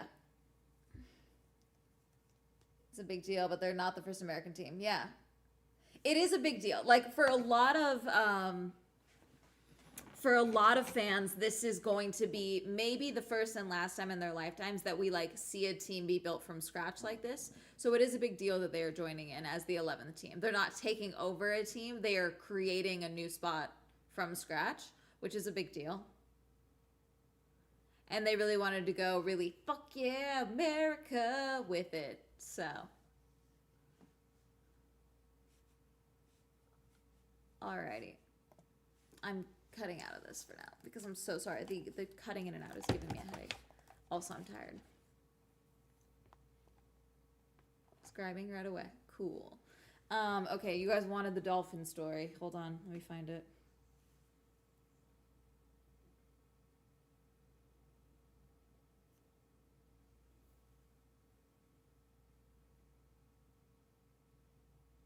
Viral hoax debunked.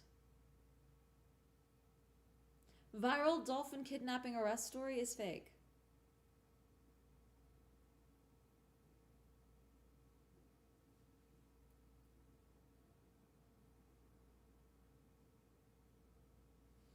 All right. This is the alleged story. Florida man claims dolphin kidnapped him and forced him to build an underwater city. According to the police report, Ricky James Hallowell, 33, was found barefoot, severely sunburned, and wearing only swim trunks. He told deputies he had been taken against his will by a pod of dolphins 3 days ago and forced to work on what he called an underwater construction project. According to Hallowell and the police report, Hallowell claimed the dolphins approached him while he was swimming off Fort Myers Beach and escorted him to the site approximately 40 feet below the surface where they needed help building structures. He told officers the dolphins communicated through a series of clicks that he eventually learned to interpret, and that the project foreman was a dolphin he referred to as Gerald. I mean, I low-key believe him. Let me see, hang on. Of course, Snopes already jumped on this. Let's see. originated as satire, is the rating on Snopes. In early March, a tale circulated online of a Florida man who allegedly claimed a pod of dolphins kidnapped him and forced him to work on building an underwater city. One Facebook post archive featuring the rumor was shared more than 47,000 times. It included a photo of a sunburned man reportedly named Ricky James Hallowell and the description of what apparently happened to him. The caption read, and then the caption...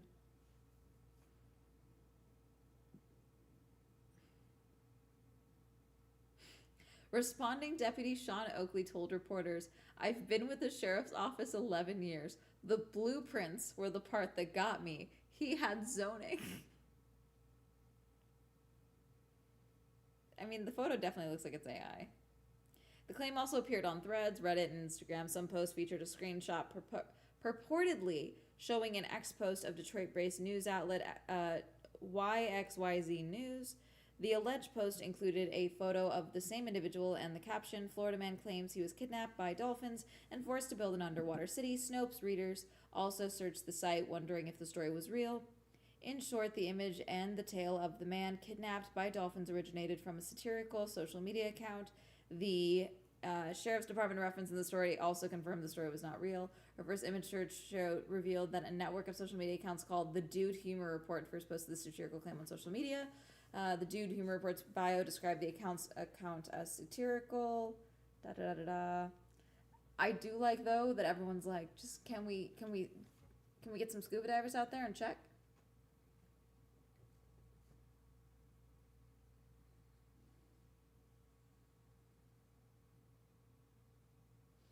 Gerald is hilarious.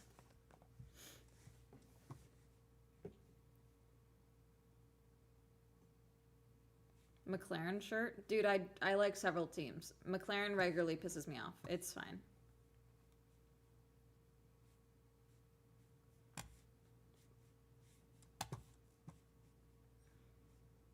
I want to see the blueprints. At least this is a fun hoax. I mean, I don't know. Considering, like, what is the thing? People love talking about how dolphins are, like, psychopaths. So, like, the fact, like, yeah, they kidnapped him to, like, build an underwater city.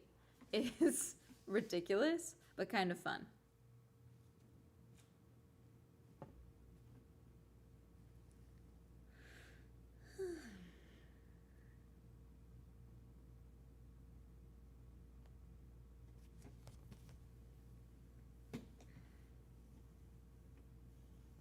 Yeah, so there's that one. Oh, have you heard the stories of Bigfoot sightings in Ohio? There's like a lot. I'm like working on a video on it. Hold on. Ohio Bigfoot sightings. This is the Columbus Dispatch. This is from a few hours ago. Okay, don't get mad at me about my ad blocker. I'm trying not to get turbo banned. Thank you. Is Bigfoot looking in Ohio? Possibly. Multiple Bigfoot sightings were reported over the weekend in Northeast Ohio, sparking a renewed interest around the mysterious creature. The Bigfoot Society, a podcast and Facebook group with more than... Oh, God, of course I gotta look up the Bigfoot Society. Obviously. This is midnight activities, truly. Yeah, there's like a lot of Bigfoot sightings, but they're moving south.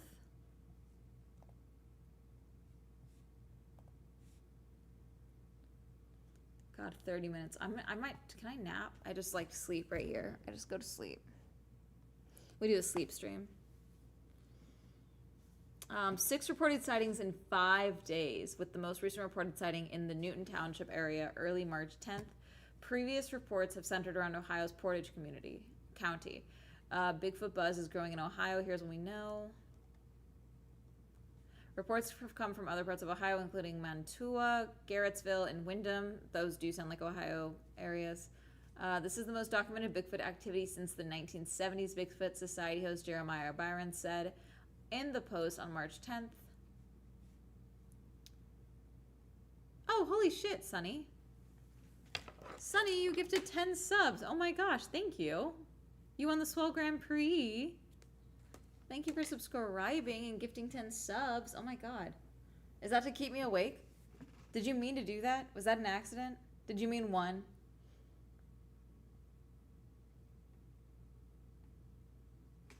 Was that to keep me awake?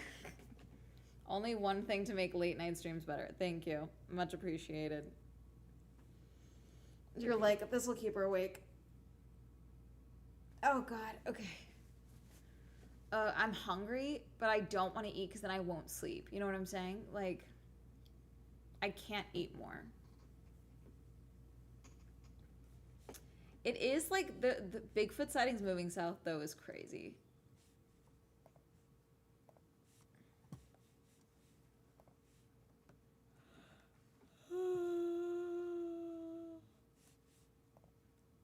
Oh, thank God, the Bigfoot Society is a sightings map.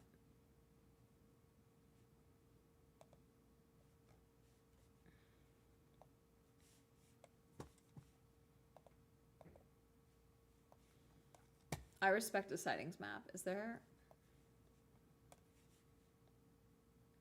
God, should I make a map that's like dumb events map? Where's Ohio on here? God, can I not pick out Ohio on a map? What is wrong with me? Oh, that's not right. That's the wrong direction.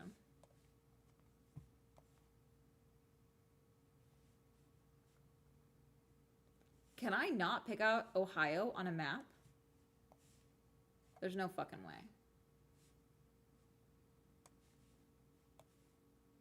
Where are you?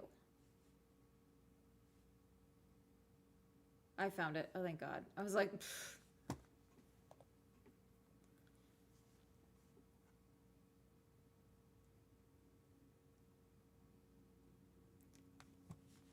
Okay, Vid, I don't know what's going on with you. We're just gonna call it. Bye.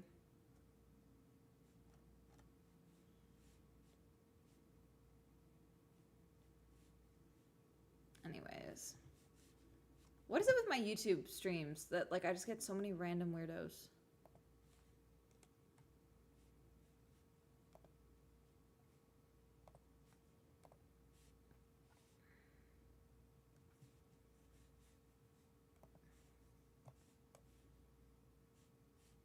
See, I wish there was a way I could mark these based off of... Is there no dates on these? They don't have dates on these sightings? What's the point? Okay, no. This drives me insane. This is what drives me crazy about Bigfoot people. They never take their research. There's always like something that's dropped. Because like you made a whole map of sightings, but you don't have the basic data of the dates. That's incredibly relevant to your sightings map. What are we talking about?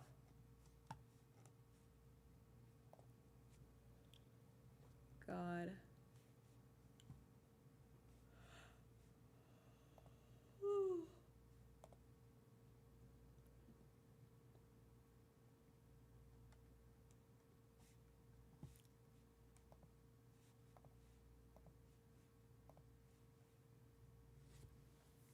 Be more organized. No, it's just like, I don't know. It's like, oh, this is my evidence binder. And it's just photos printed out from a computer printer of orbs. And I'm like, can you at least put a date and like a location on these for the love of God?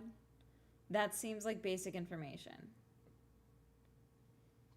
At least in the streams I frequent. I mean, maybe it's just because it's a smaller audience.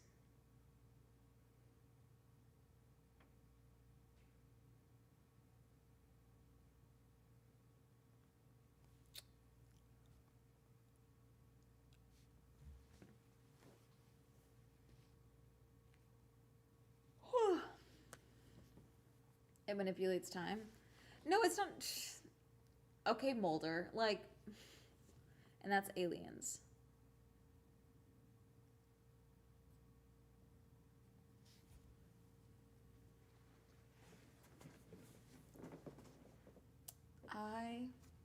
I will stay awake. I'm so tired, but we're gonna stay awake. We're gonna stay awake for the mess that will be Quali.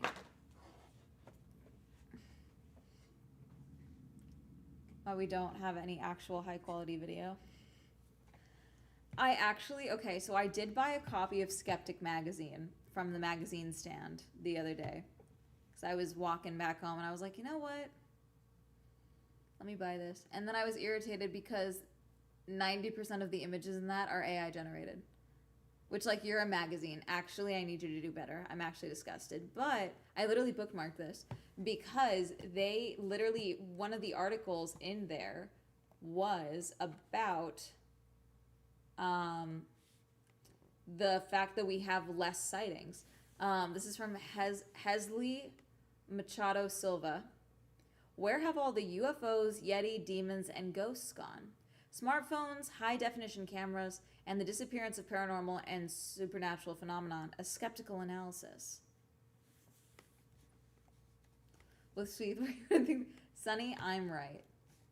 Over the past decades, we have witnessed a quiet yet decisive transformation in the history of human beliefs. The apparent disappearance of major paranormal phenomenon that for a millennia fueled mythologies, religions, folklores, and countless reports of supposed extraordinary manifestations.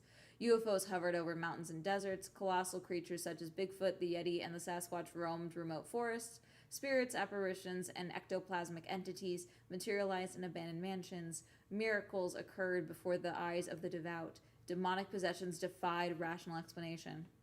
Today, all these phenomena seem to have taken permanent leave, an intriguing coincidence emerging precisely at the moment humanity begins to carry in its pockets, or better yet, in its hands, ultra-high definition cameras capable of recording every detail of daily life or any anomaly with unprecedented precision.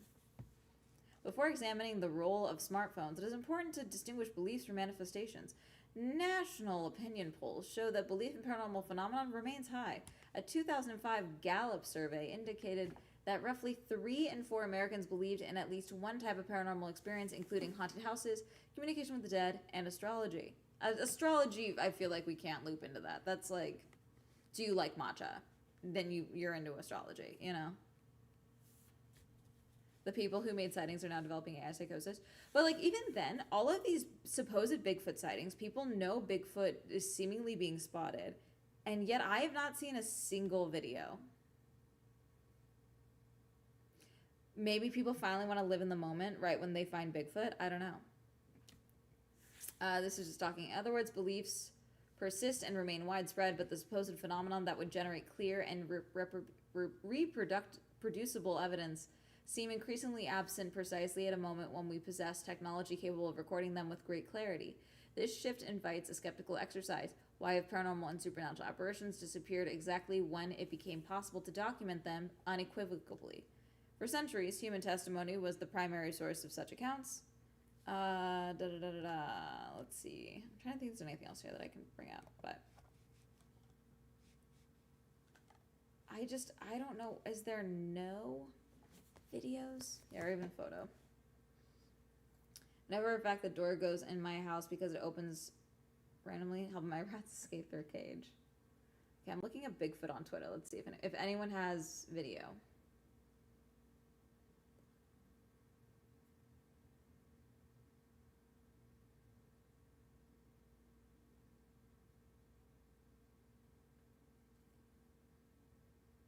Let's see.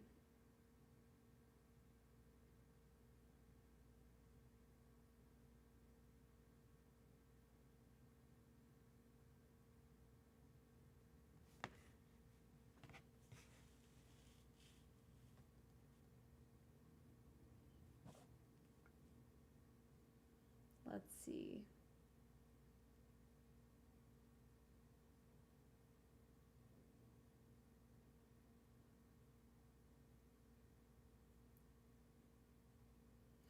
Oh yeah, and then there was also, apparently there was like a massive police response months ago from Miami. And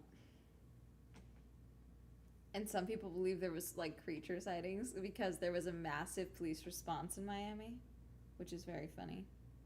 Not funny, but you know.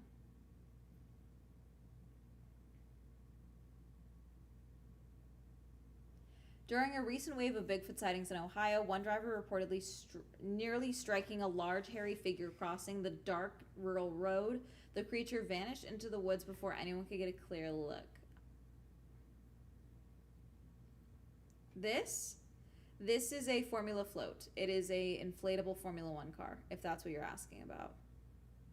Just look up Formula Float from Float Factory on the internet. It is the Red Bull car one.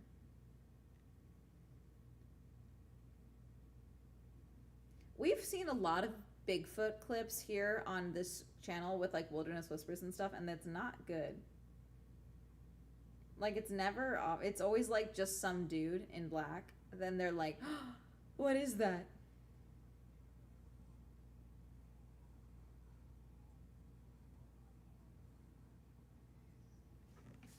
Oh, I was like, what is that sound? And it's the broadcast. Hold on.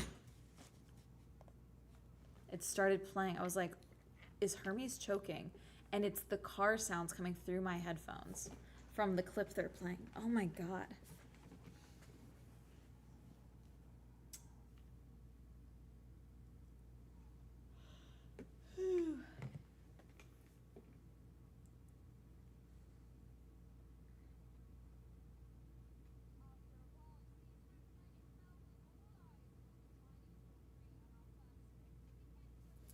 All right, 18 minutes to the start of qualifying. Let's hope no one crashes on the way to qualifying.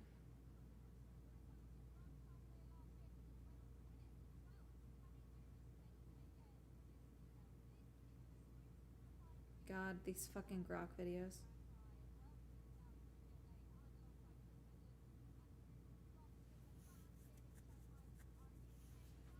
God, there's no videos. Like, none?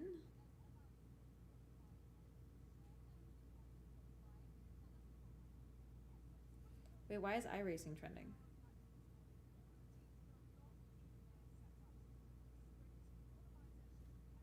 I don't know. At this point, I'm hoping no one's car starts smoking. I mean, they definitely will.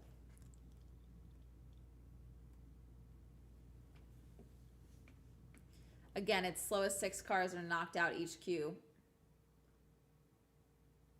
So 12 minutes for SQ1, 10 minutes for SQ2, 8 minutes for SQ3.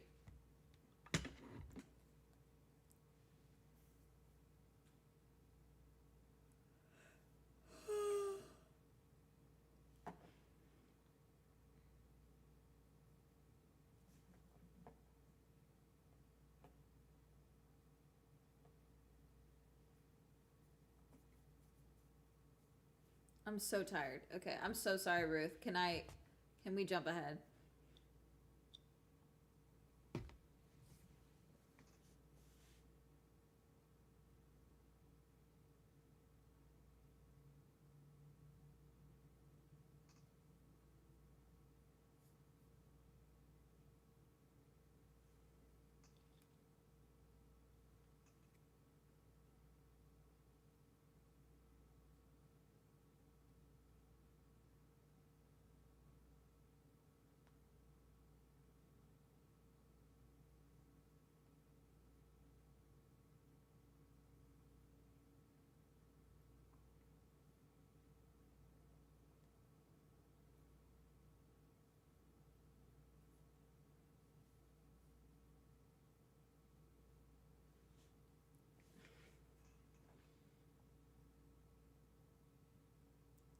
Ruth is in leather on leather on leather.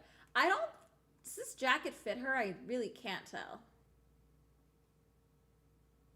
Oh, on the broadcast for practice, they said the Ferrari is now going to look like it's smoking, but don't worry, that's normal. That's crazy.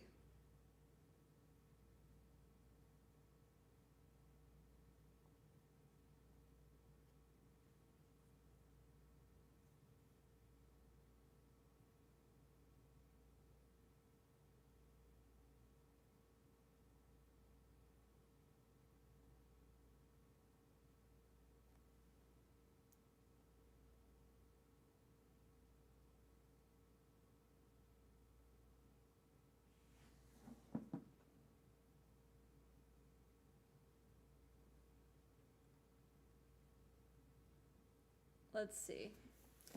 It's going to be interesting to see because I don't know. It'll be interesting to see if McLaren can maintain the momentum from practice because I don't know. Lando was not qualifying well, but again, it's a sprint, so who knows? But it's the first sprint. This could be useful, you know, useful points.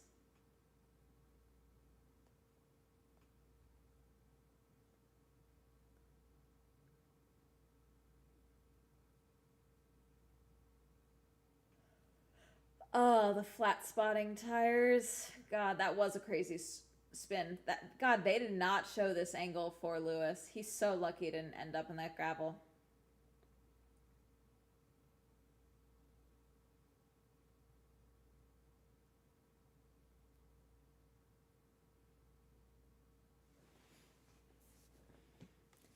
Oh, and Nina ended up on the reverse grid pole position, by the way. Which last time that happened, she won. So.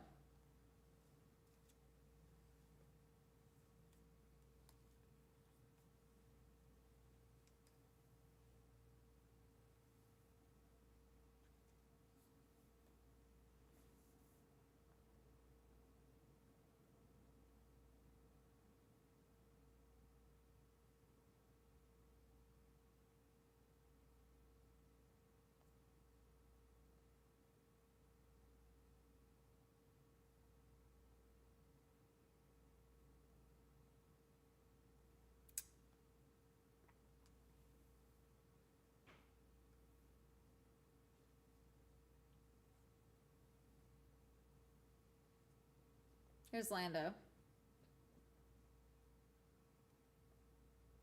George.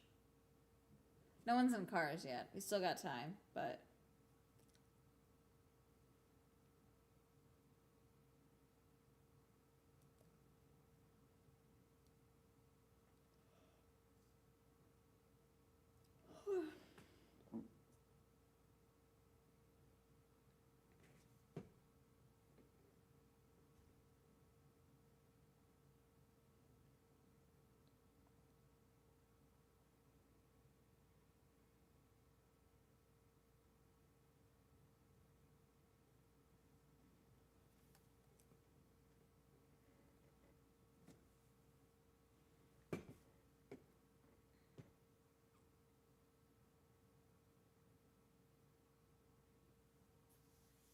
Here's Mecky's.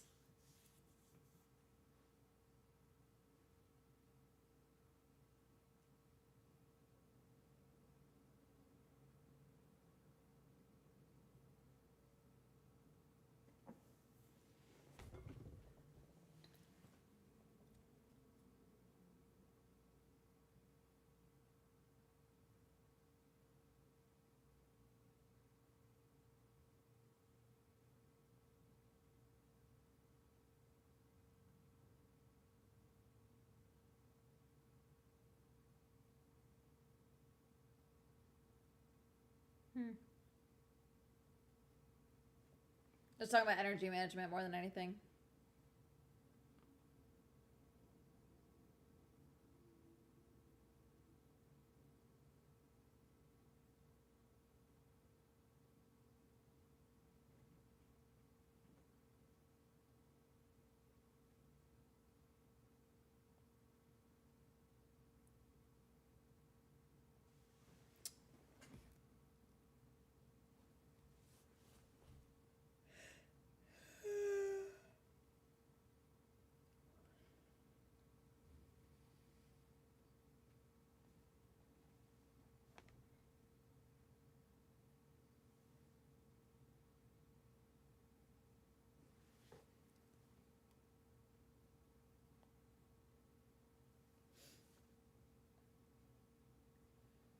Him wearing the jacket over. Is this two jackets? Or is he wearing a vest under the jacket? Because that's not a vest on top. That's definitely a jacket. Is Mecky's wearing two jackets, chat? Is anyone else watching this? It looks like he's wearing two of the same jacket. I just realized that.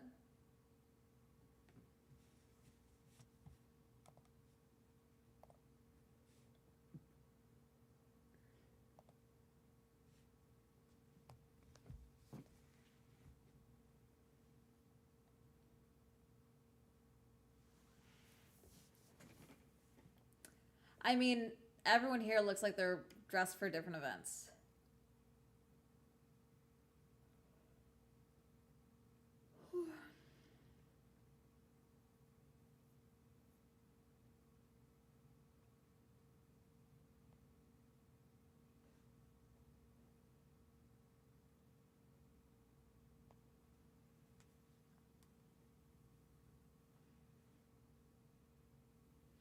Isaac.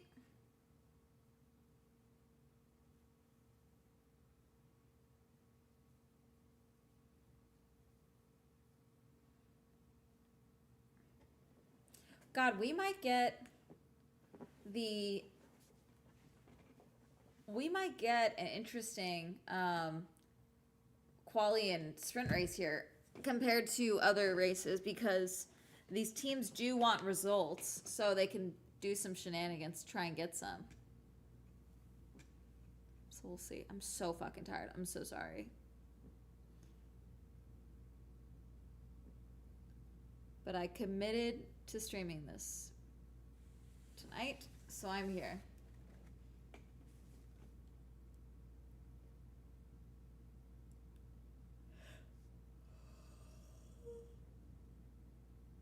Oh my god. Yeah, that gravel before that final straight is just so messy. I feel like last season as well, they were like all in that gravel patch.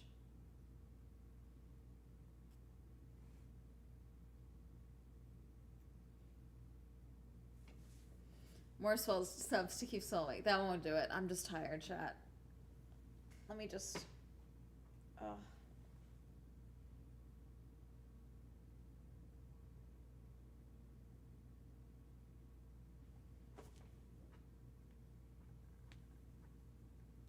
Hi, chat.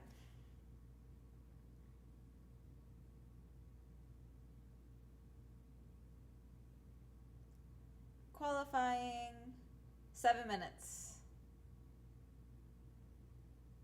I just do qualifying from here.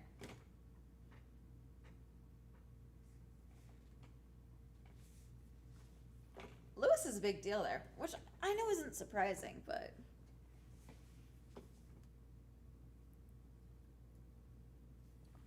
I'm gonna make it.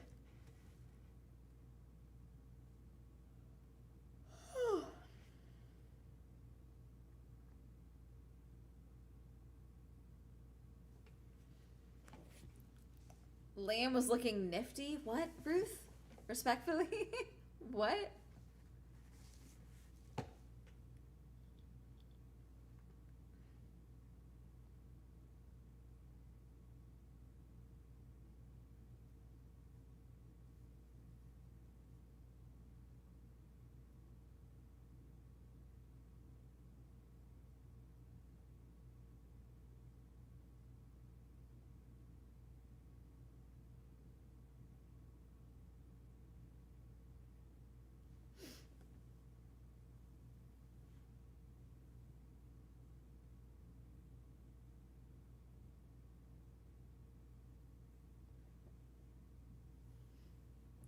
I'm just committed. I'm so tired. And I went ice skating today, so I worked out.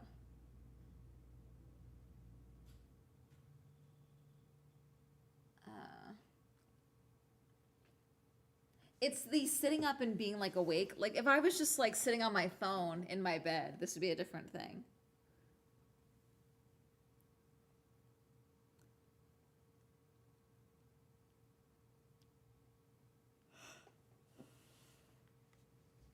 Oh, it's 60 degrees Fahrenheit there. That's not too terrible. It's not everyone in sweatshirts and stuff weather.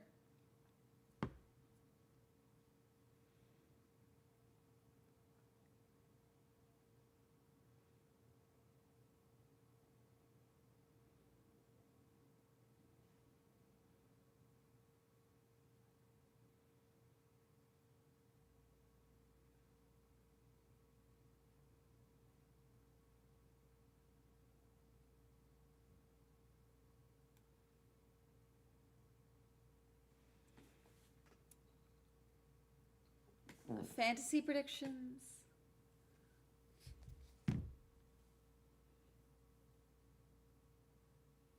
Oh, they're speculating Antonelli beating George.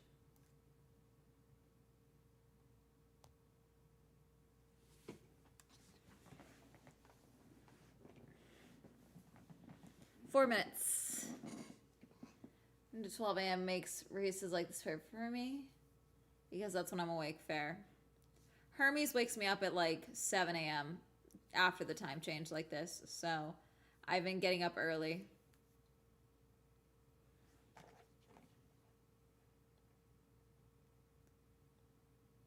Dun, dun, dun. Thank you for following. Dun, dun, dun, dun, dun, dun, dun, dun, dun, dun, dun, dun, dun, dun. I'm so tired.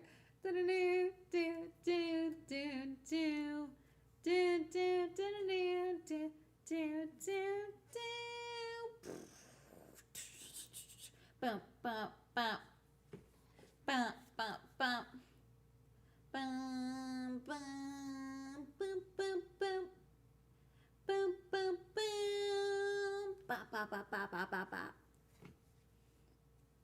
Never doubt me. Mostly for the lulz. I think I can do it, but it would be funny. God, we're on round 2. Dear God. I'm going to be at round 3.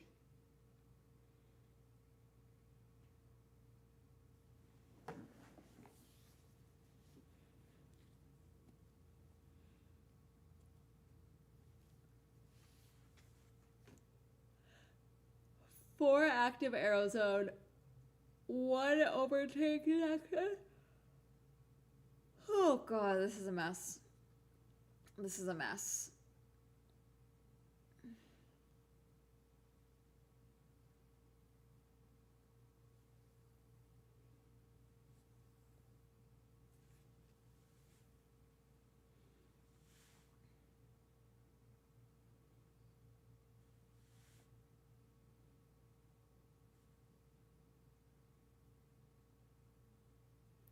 Yay! Okay. Come on. 2 minutes. Come on, start it. Start it. Start. Give me a green light. Give me a green.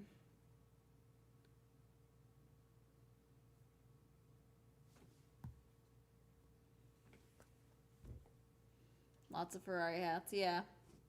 Lewis is like popular there, it looks like.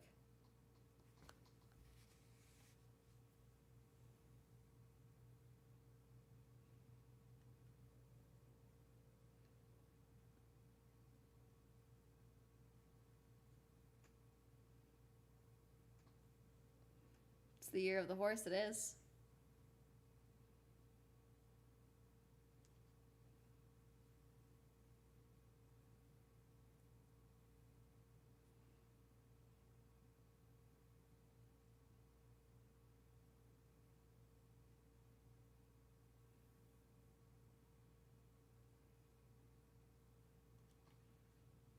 $54 seconds. Come on.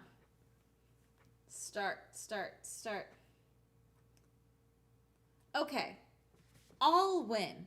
Is that not Ally? Like Ally, like saving company? Are they not allowed to advertise Ally in... I guess not. Different livery for China.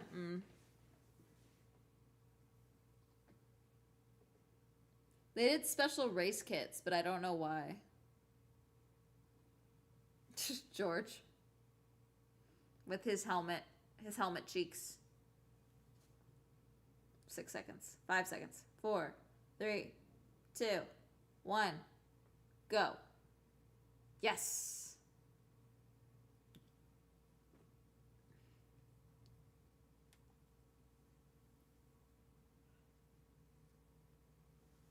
$12 minutes. All right. Let's see. God, I have a tired headache now.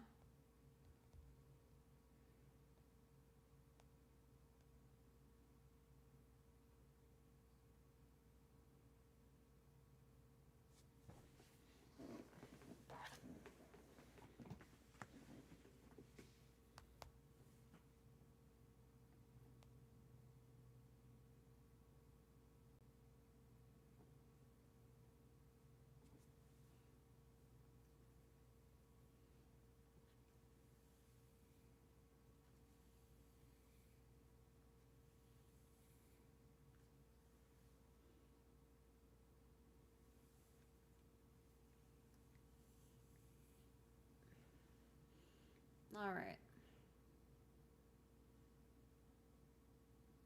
Everyone's just on an outlap right now. Nothing crazy is happening.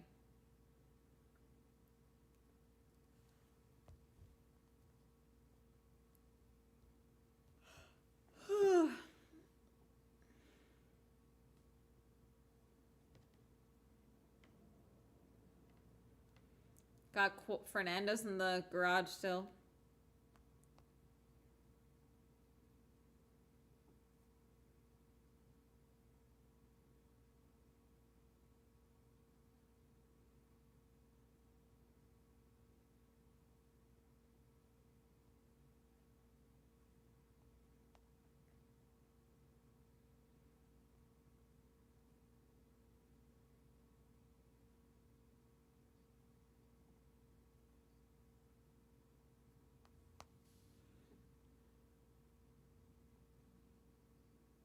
Alrighty. We have Isaac on a flying lap.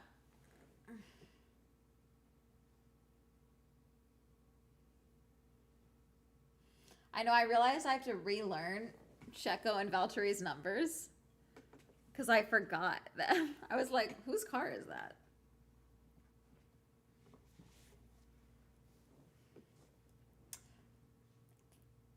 Let's see.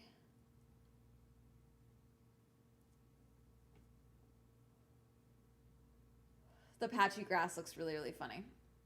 Ron Bohr with Isaac.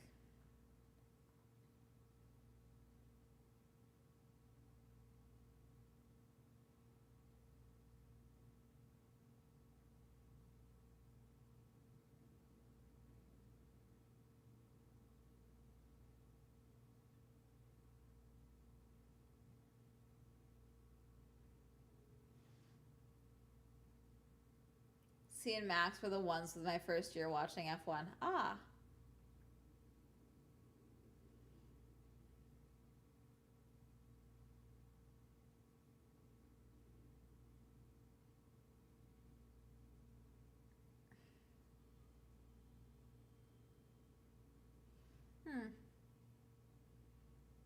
Let's see. Isaac. Final corner. Zoom. Isaac starting with a 134.447. They'll trim that down, but Bottas 149, 134 for Max. Let's get some flyers. 8 minutes left. Oh, goodness. Oh, systems issue for Checo.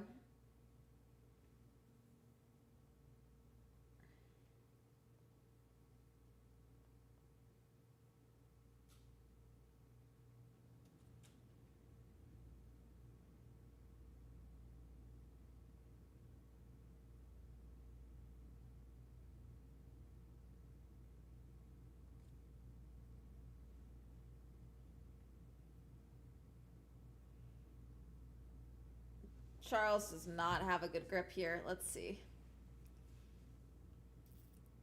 Charles up to P1, 134.248.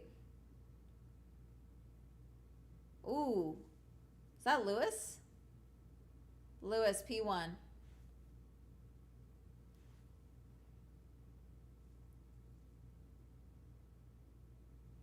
So many of the... I'm not telling you who's in the drop zone because some people don't have times.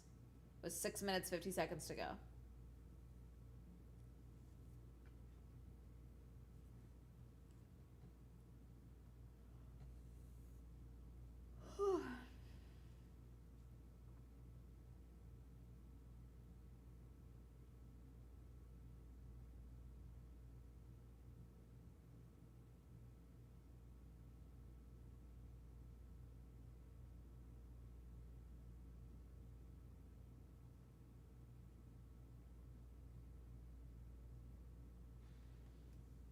Lewis did win it last year. Maybe he can... No, he didn't win last year. Oscar won here last year.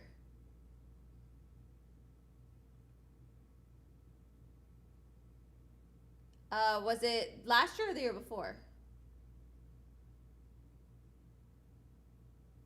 Oh, the sprint. Sorry. Yes. Yes, the sprint.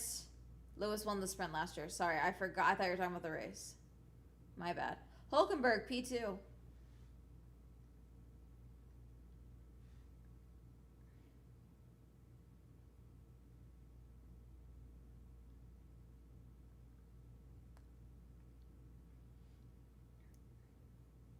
Here's Oscar.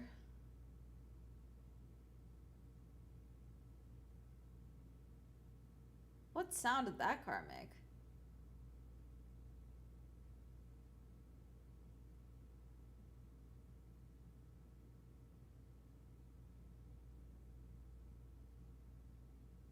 P2 for Oscar, right behind Lewis.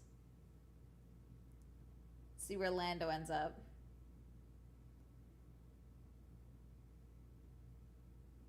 Up to P2 ahead of Oscar. In the drop zone, we got Carlos, Stroll, Russell, Antonelli, Alonso, Perez. Never mind, Kimi jumped to P1. George jumped to P1. In the drop zone, Bottas, Albon, Sainz, Stroll, Alonso, Perez.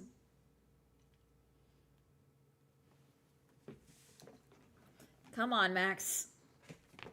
Max up to P7.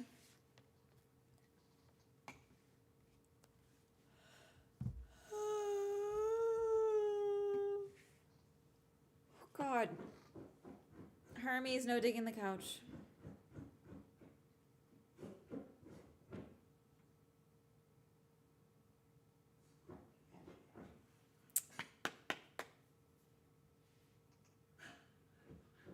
Hermes. Hermes.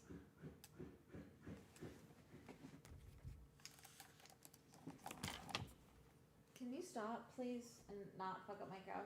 Thank you. I'm too tired for this.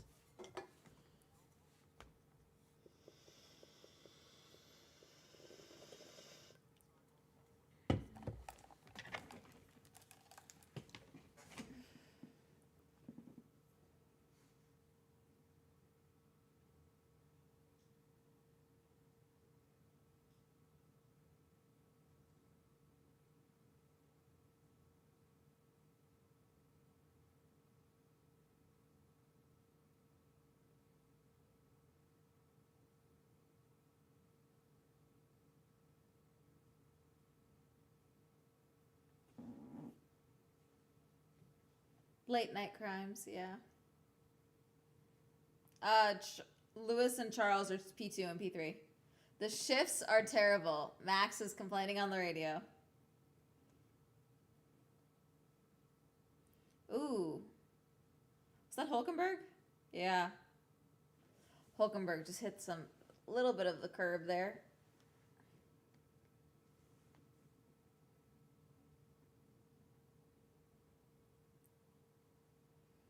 Gabby.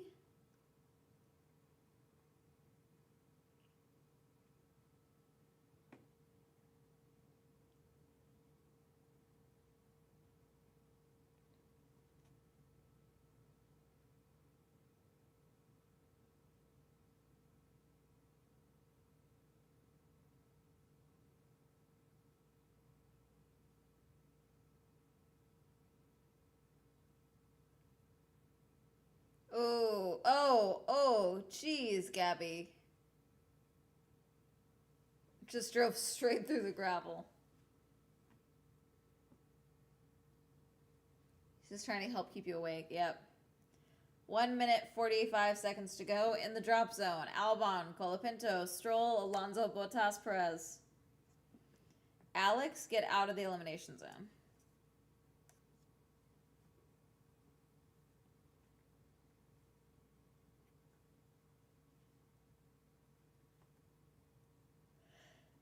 What is happening with that? God.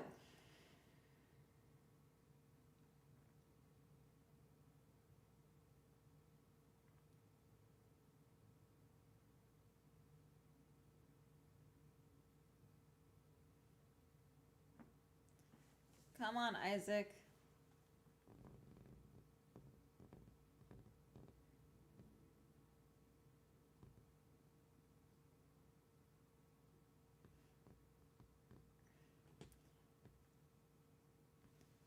50 seconds left.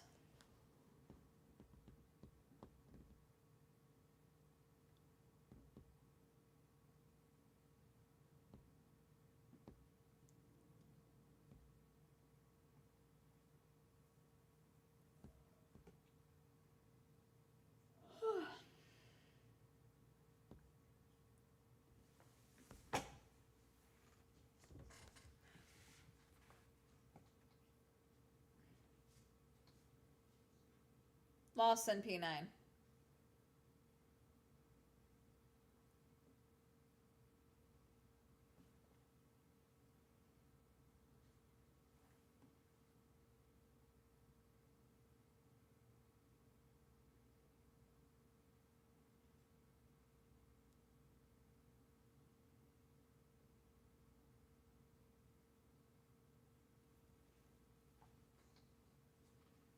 Franco's in the drop zone, so is Albon.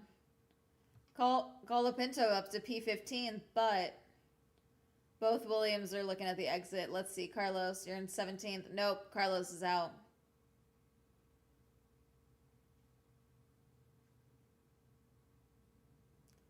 Alex, where are you at?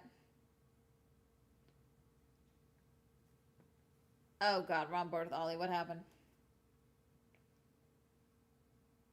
Nope. Nope. Gravel. Gravel. Why do so many of these cars want to, like, gargle rocks? What is happening?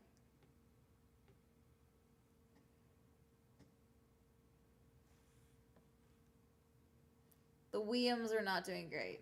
Yeah.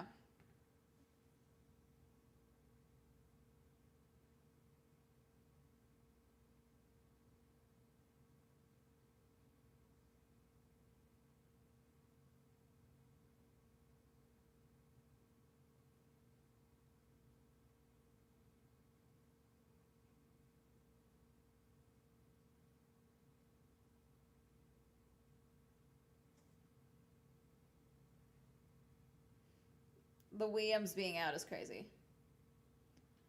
Excuse me, Williams, why is Alpine ahead of you? Can you double check this drivability? It's horrendous. That's Max. Likely complaint for him to have. God, I look crazy. Hold on.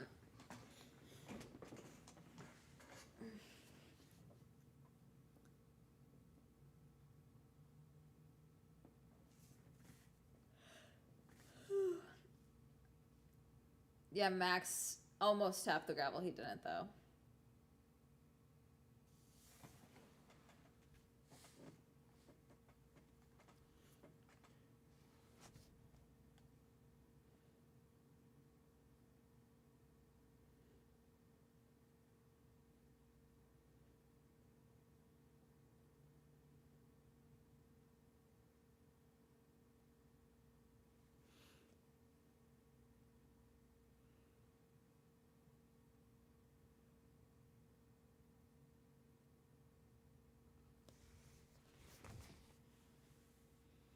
They can have gravel as a treat.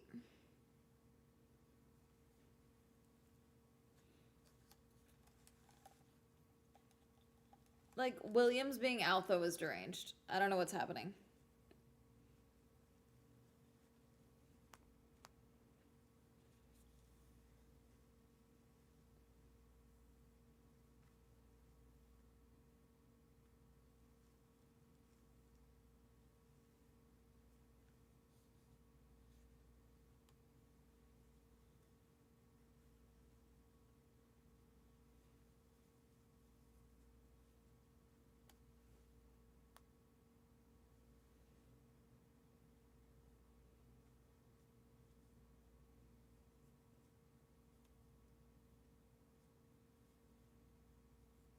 Alex is pissed.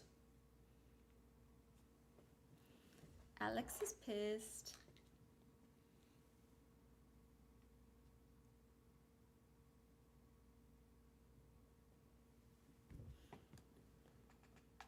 There's that lockup.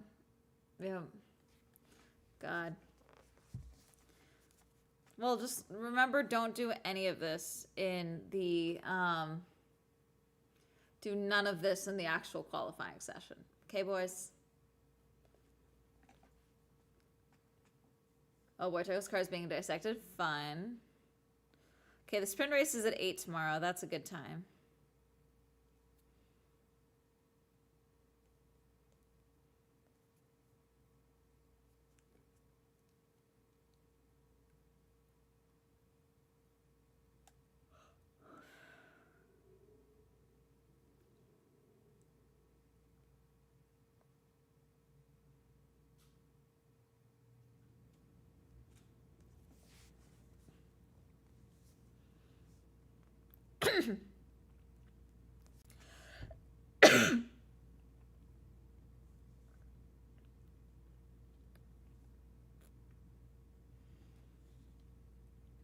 Lando. Lando.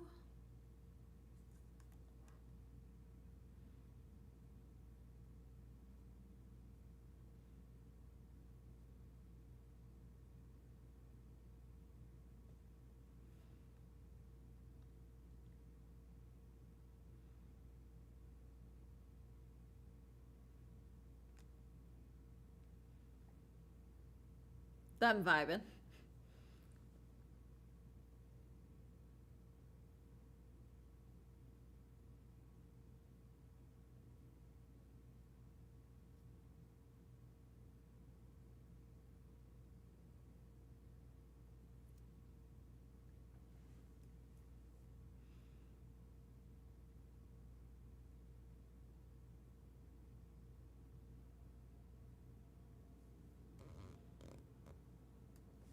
All right, come on. Let's get S. Come on. SQ2.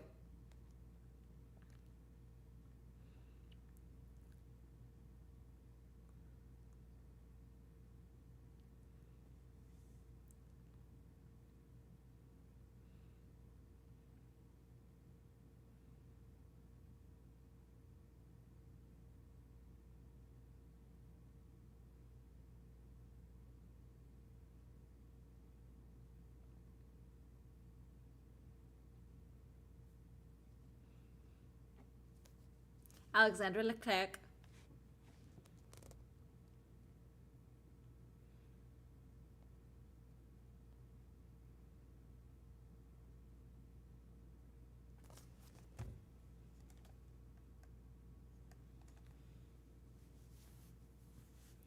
Lewis Hamilton.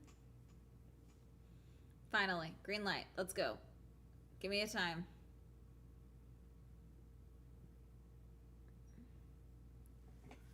$10 on the clock. All right. Oh, God.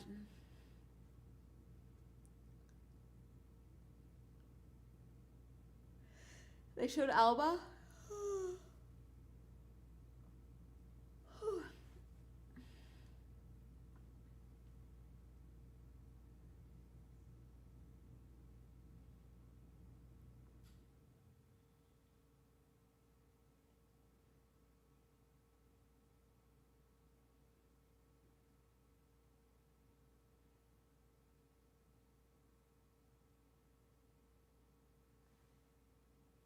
Yeah, next to Alexandra. Ah.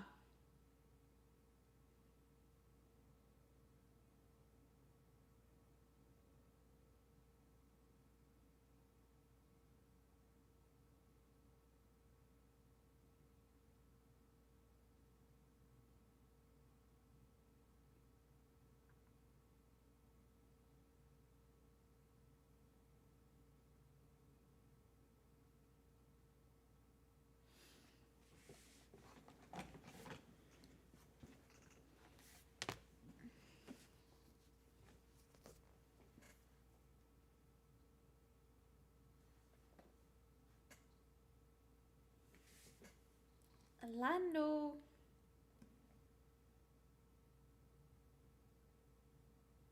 Paul Aaron. He sees himself on camera.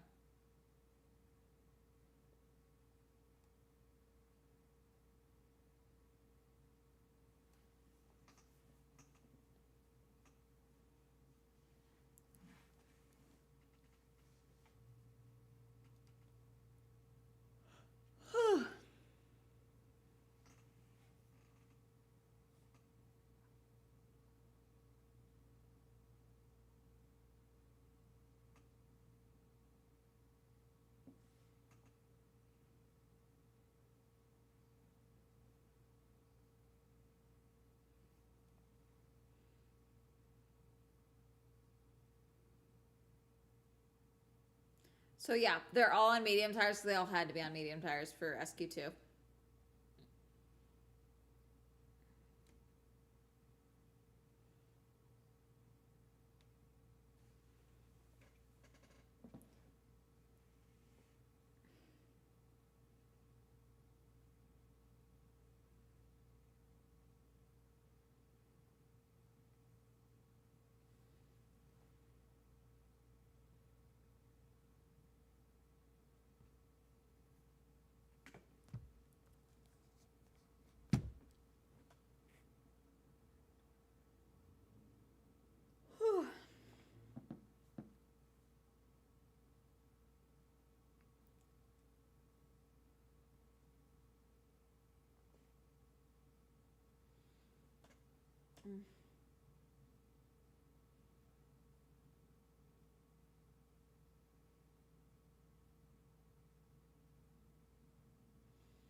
And I'm getting tired because all I can think of is seeing Oscar drive is while the McLaren car kind of looks like a carrot.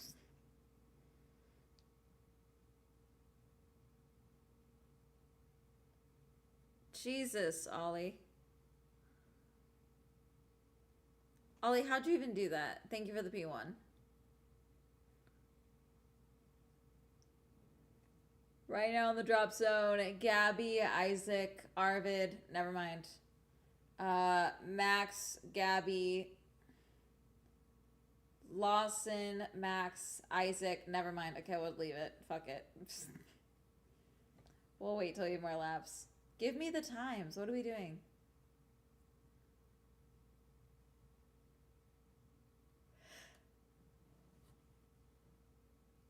Max P1.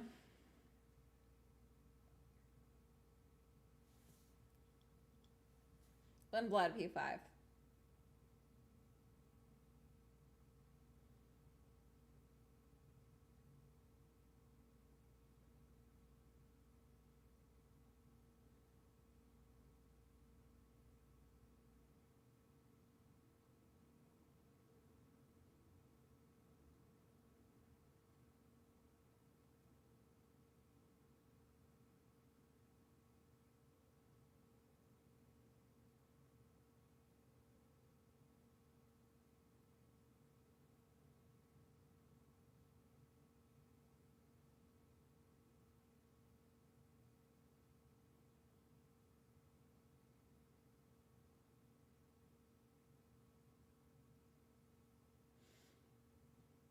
Oscar P2. Charles is P1. Lando P3. In the drop zone with 4 minutes and 13 seconds on the clock is Lawson, Behrman, Lindblad, Colapinto. Never mind. Gabby, Lawson, Behrman, Lindblad, Colapinto. Never mind. Ocon's in the drop zone. George P1. Antonelli P2.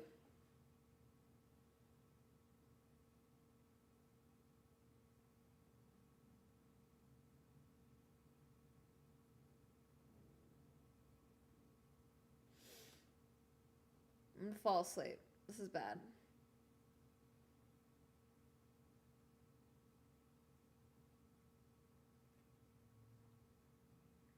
Lando Radio.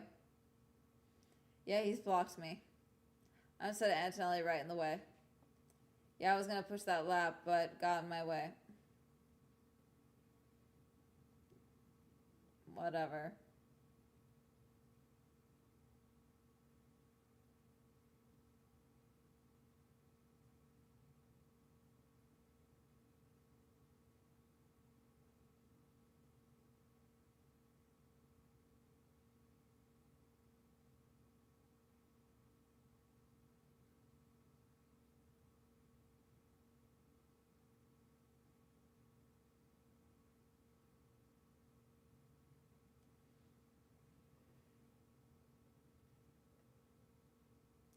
Two minutes, 38 seconds to go. Both of my Haas boys are in the drop zone, which is illegal. I need them to sort this out. Isaac's at risk because he's P9.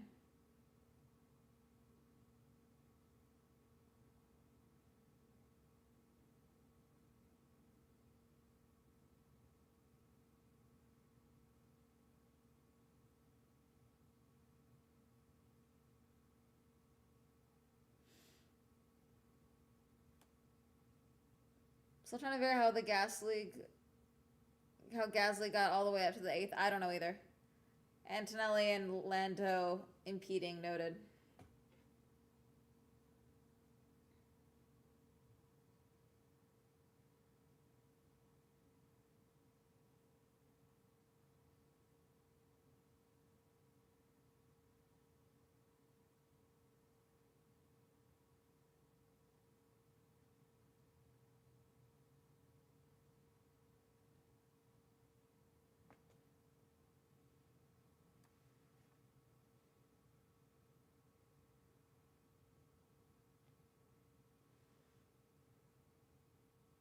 One minute, 20 seconds to go. It's too long still.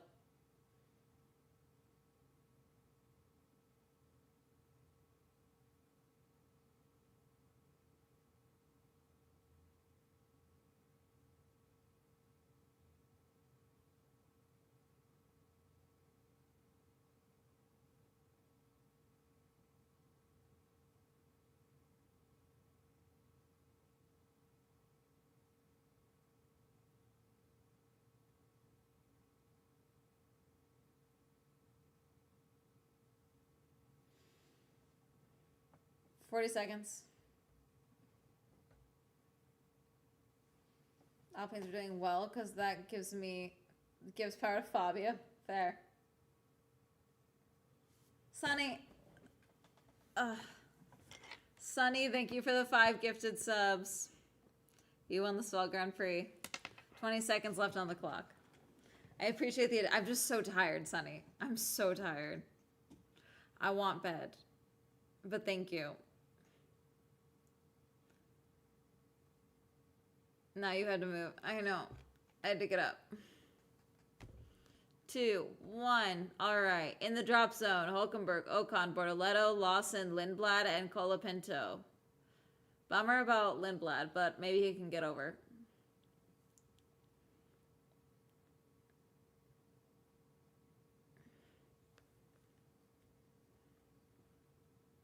Nope, Liam P13. Here's Esteban. Esteban knocking out Isaac would be fascinating. Nope. P12.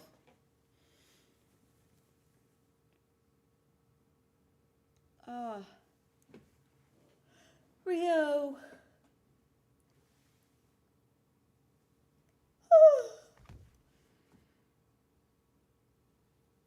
Oh, here's Max going off track.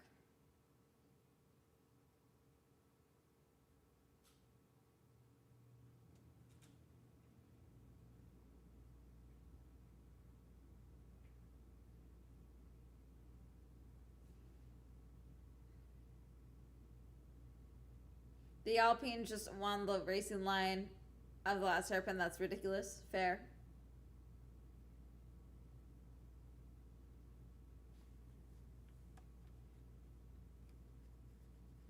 Yeah, I don't know what's happening at Alpine. Alpine.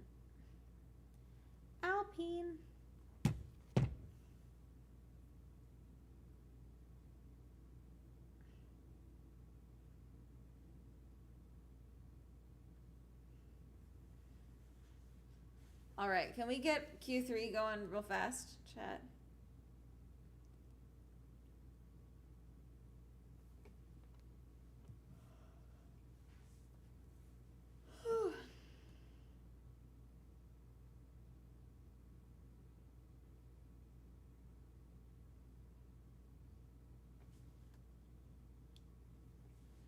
Antonelli Norris impeding investigation, turn 1.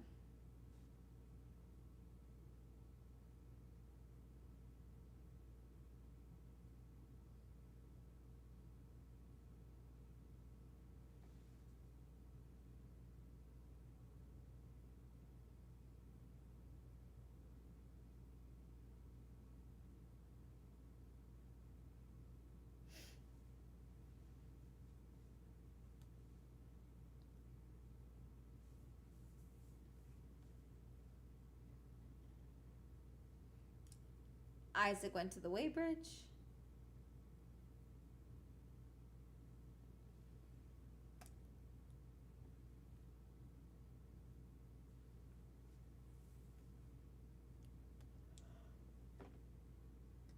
Did Toto block corner?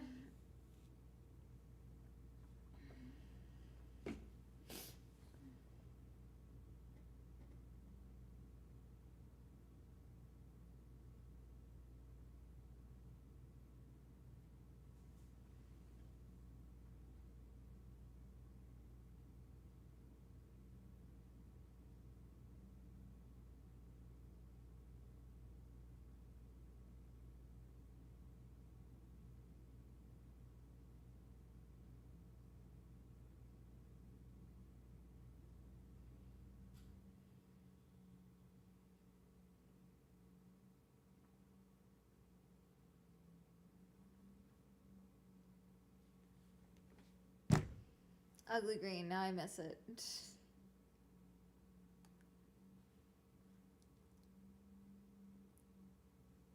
Kickstopper at least looked like a Hot Wheels, like it was fun. It added some variety.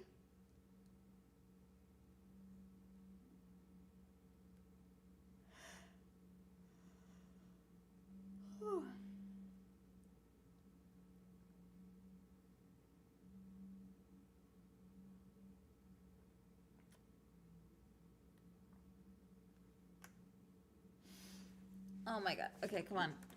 Let's get started. Come on.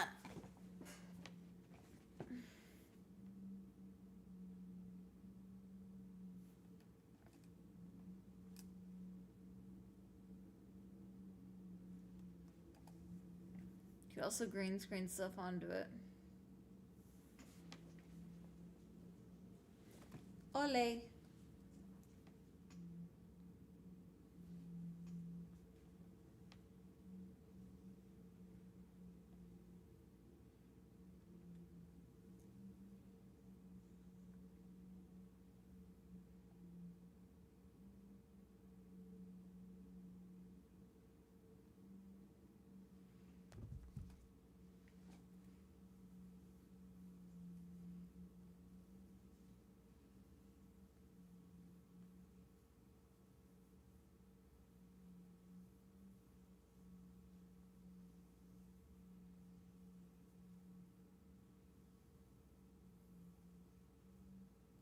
Investigation after session, Gasly and Verstappen.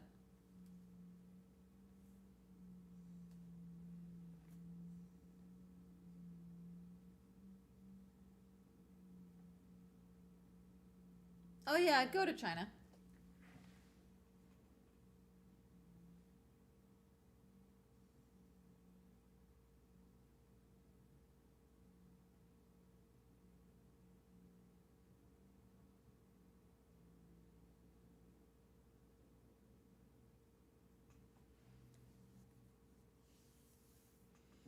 George's lashes, he doesn't deserve them. George, you need to give me your lashes.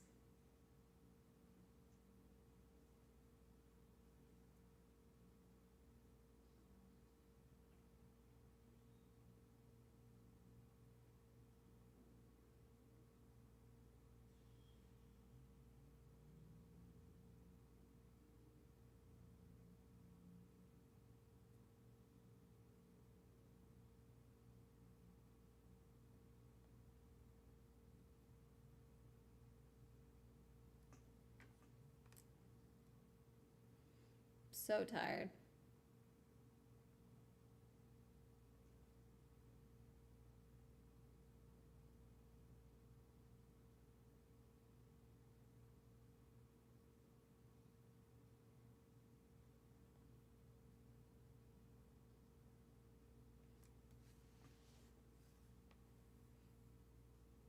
Yeah, I don't know. Finally, let's go. Crank this out. Come on, boys. Speed run this. Let me go to bed.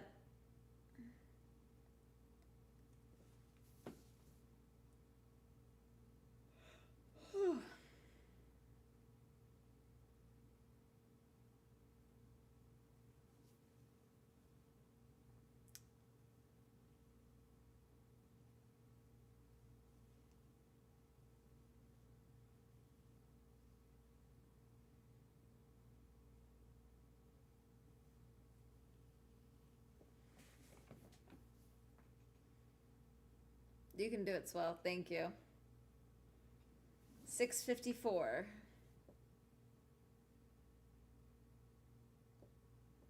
I should have had that coffee. I don't know if it would have done anything, but it would have been good.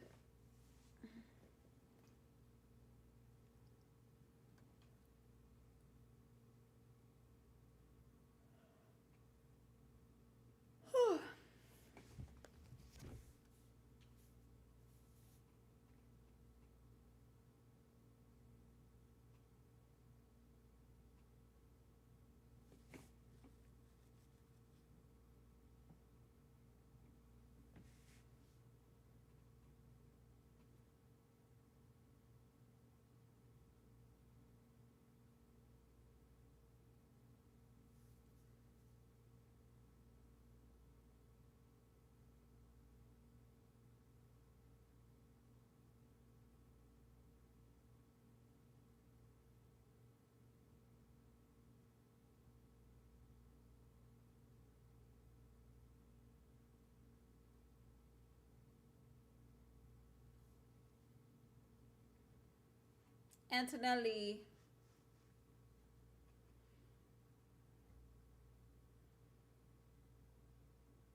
4:20. Do you have any Red Bulls? No. I don't keep them in a house because I'll behave like a drug addict.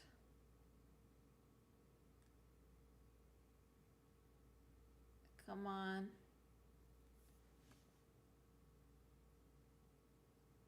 George P1.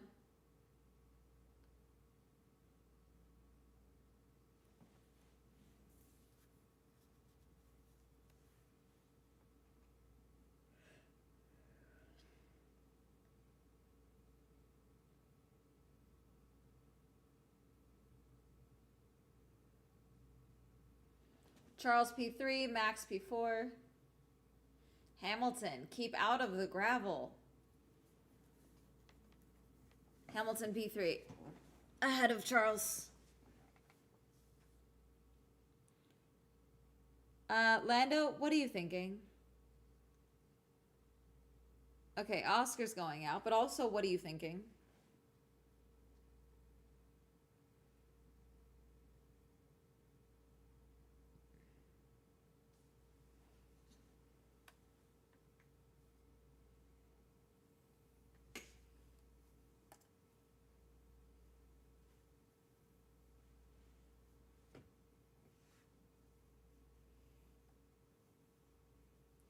All right. I don't know why everyone was in the pits with 3 minutes to go, but alas, they're coming out. Everyone's being insane.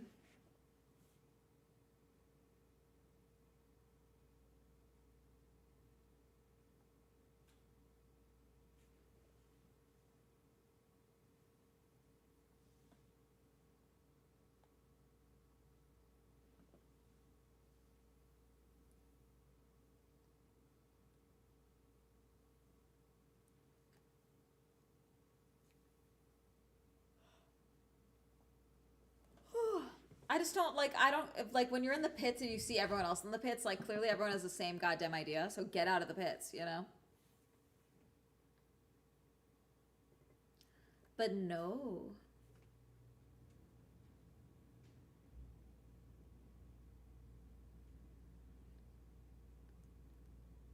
Two minutes to go.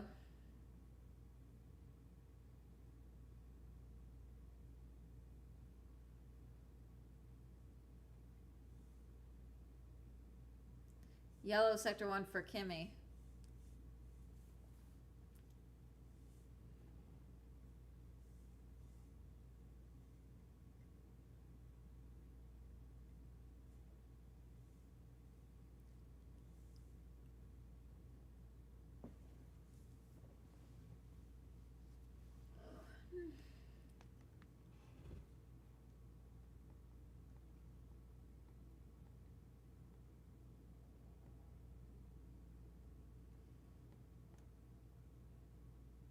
What is happening to the timing?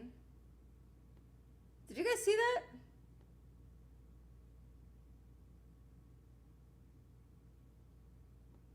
I swear the numbers just like fluctuated.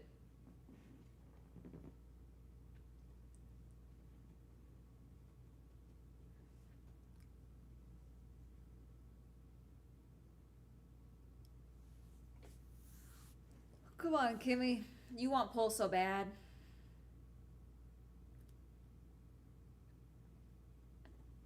Damn.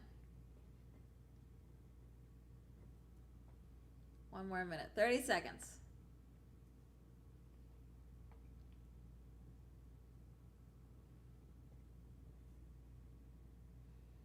Charles.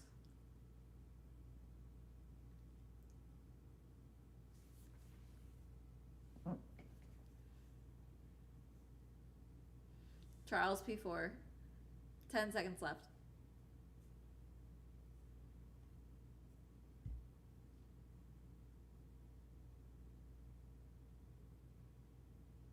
That's time. Let's see. Everyone finished their laps. Hamilton P3 right now.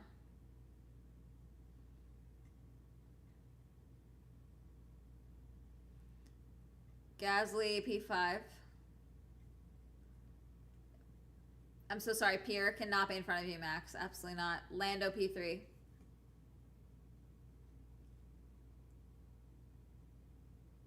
Behrman P8.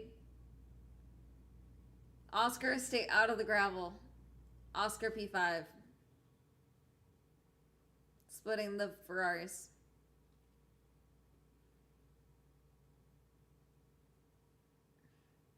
Isaac, come on. Isaac P10. The end. Okay.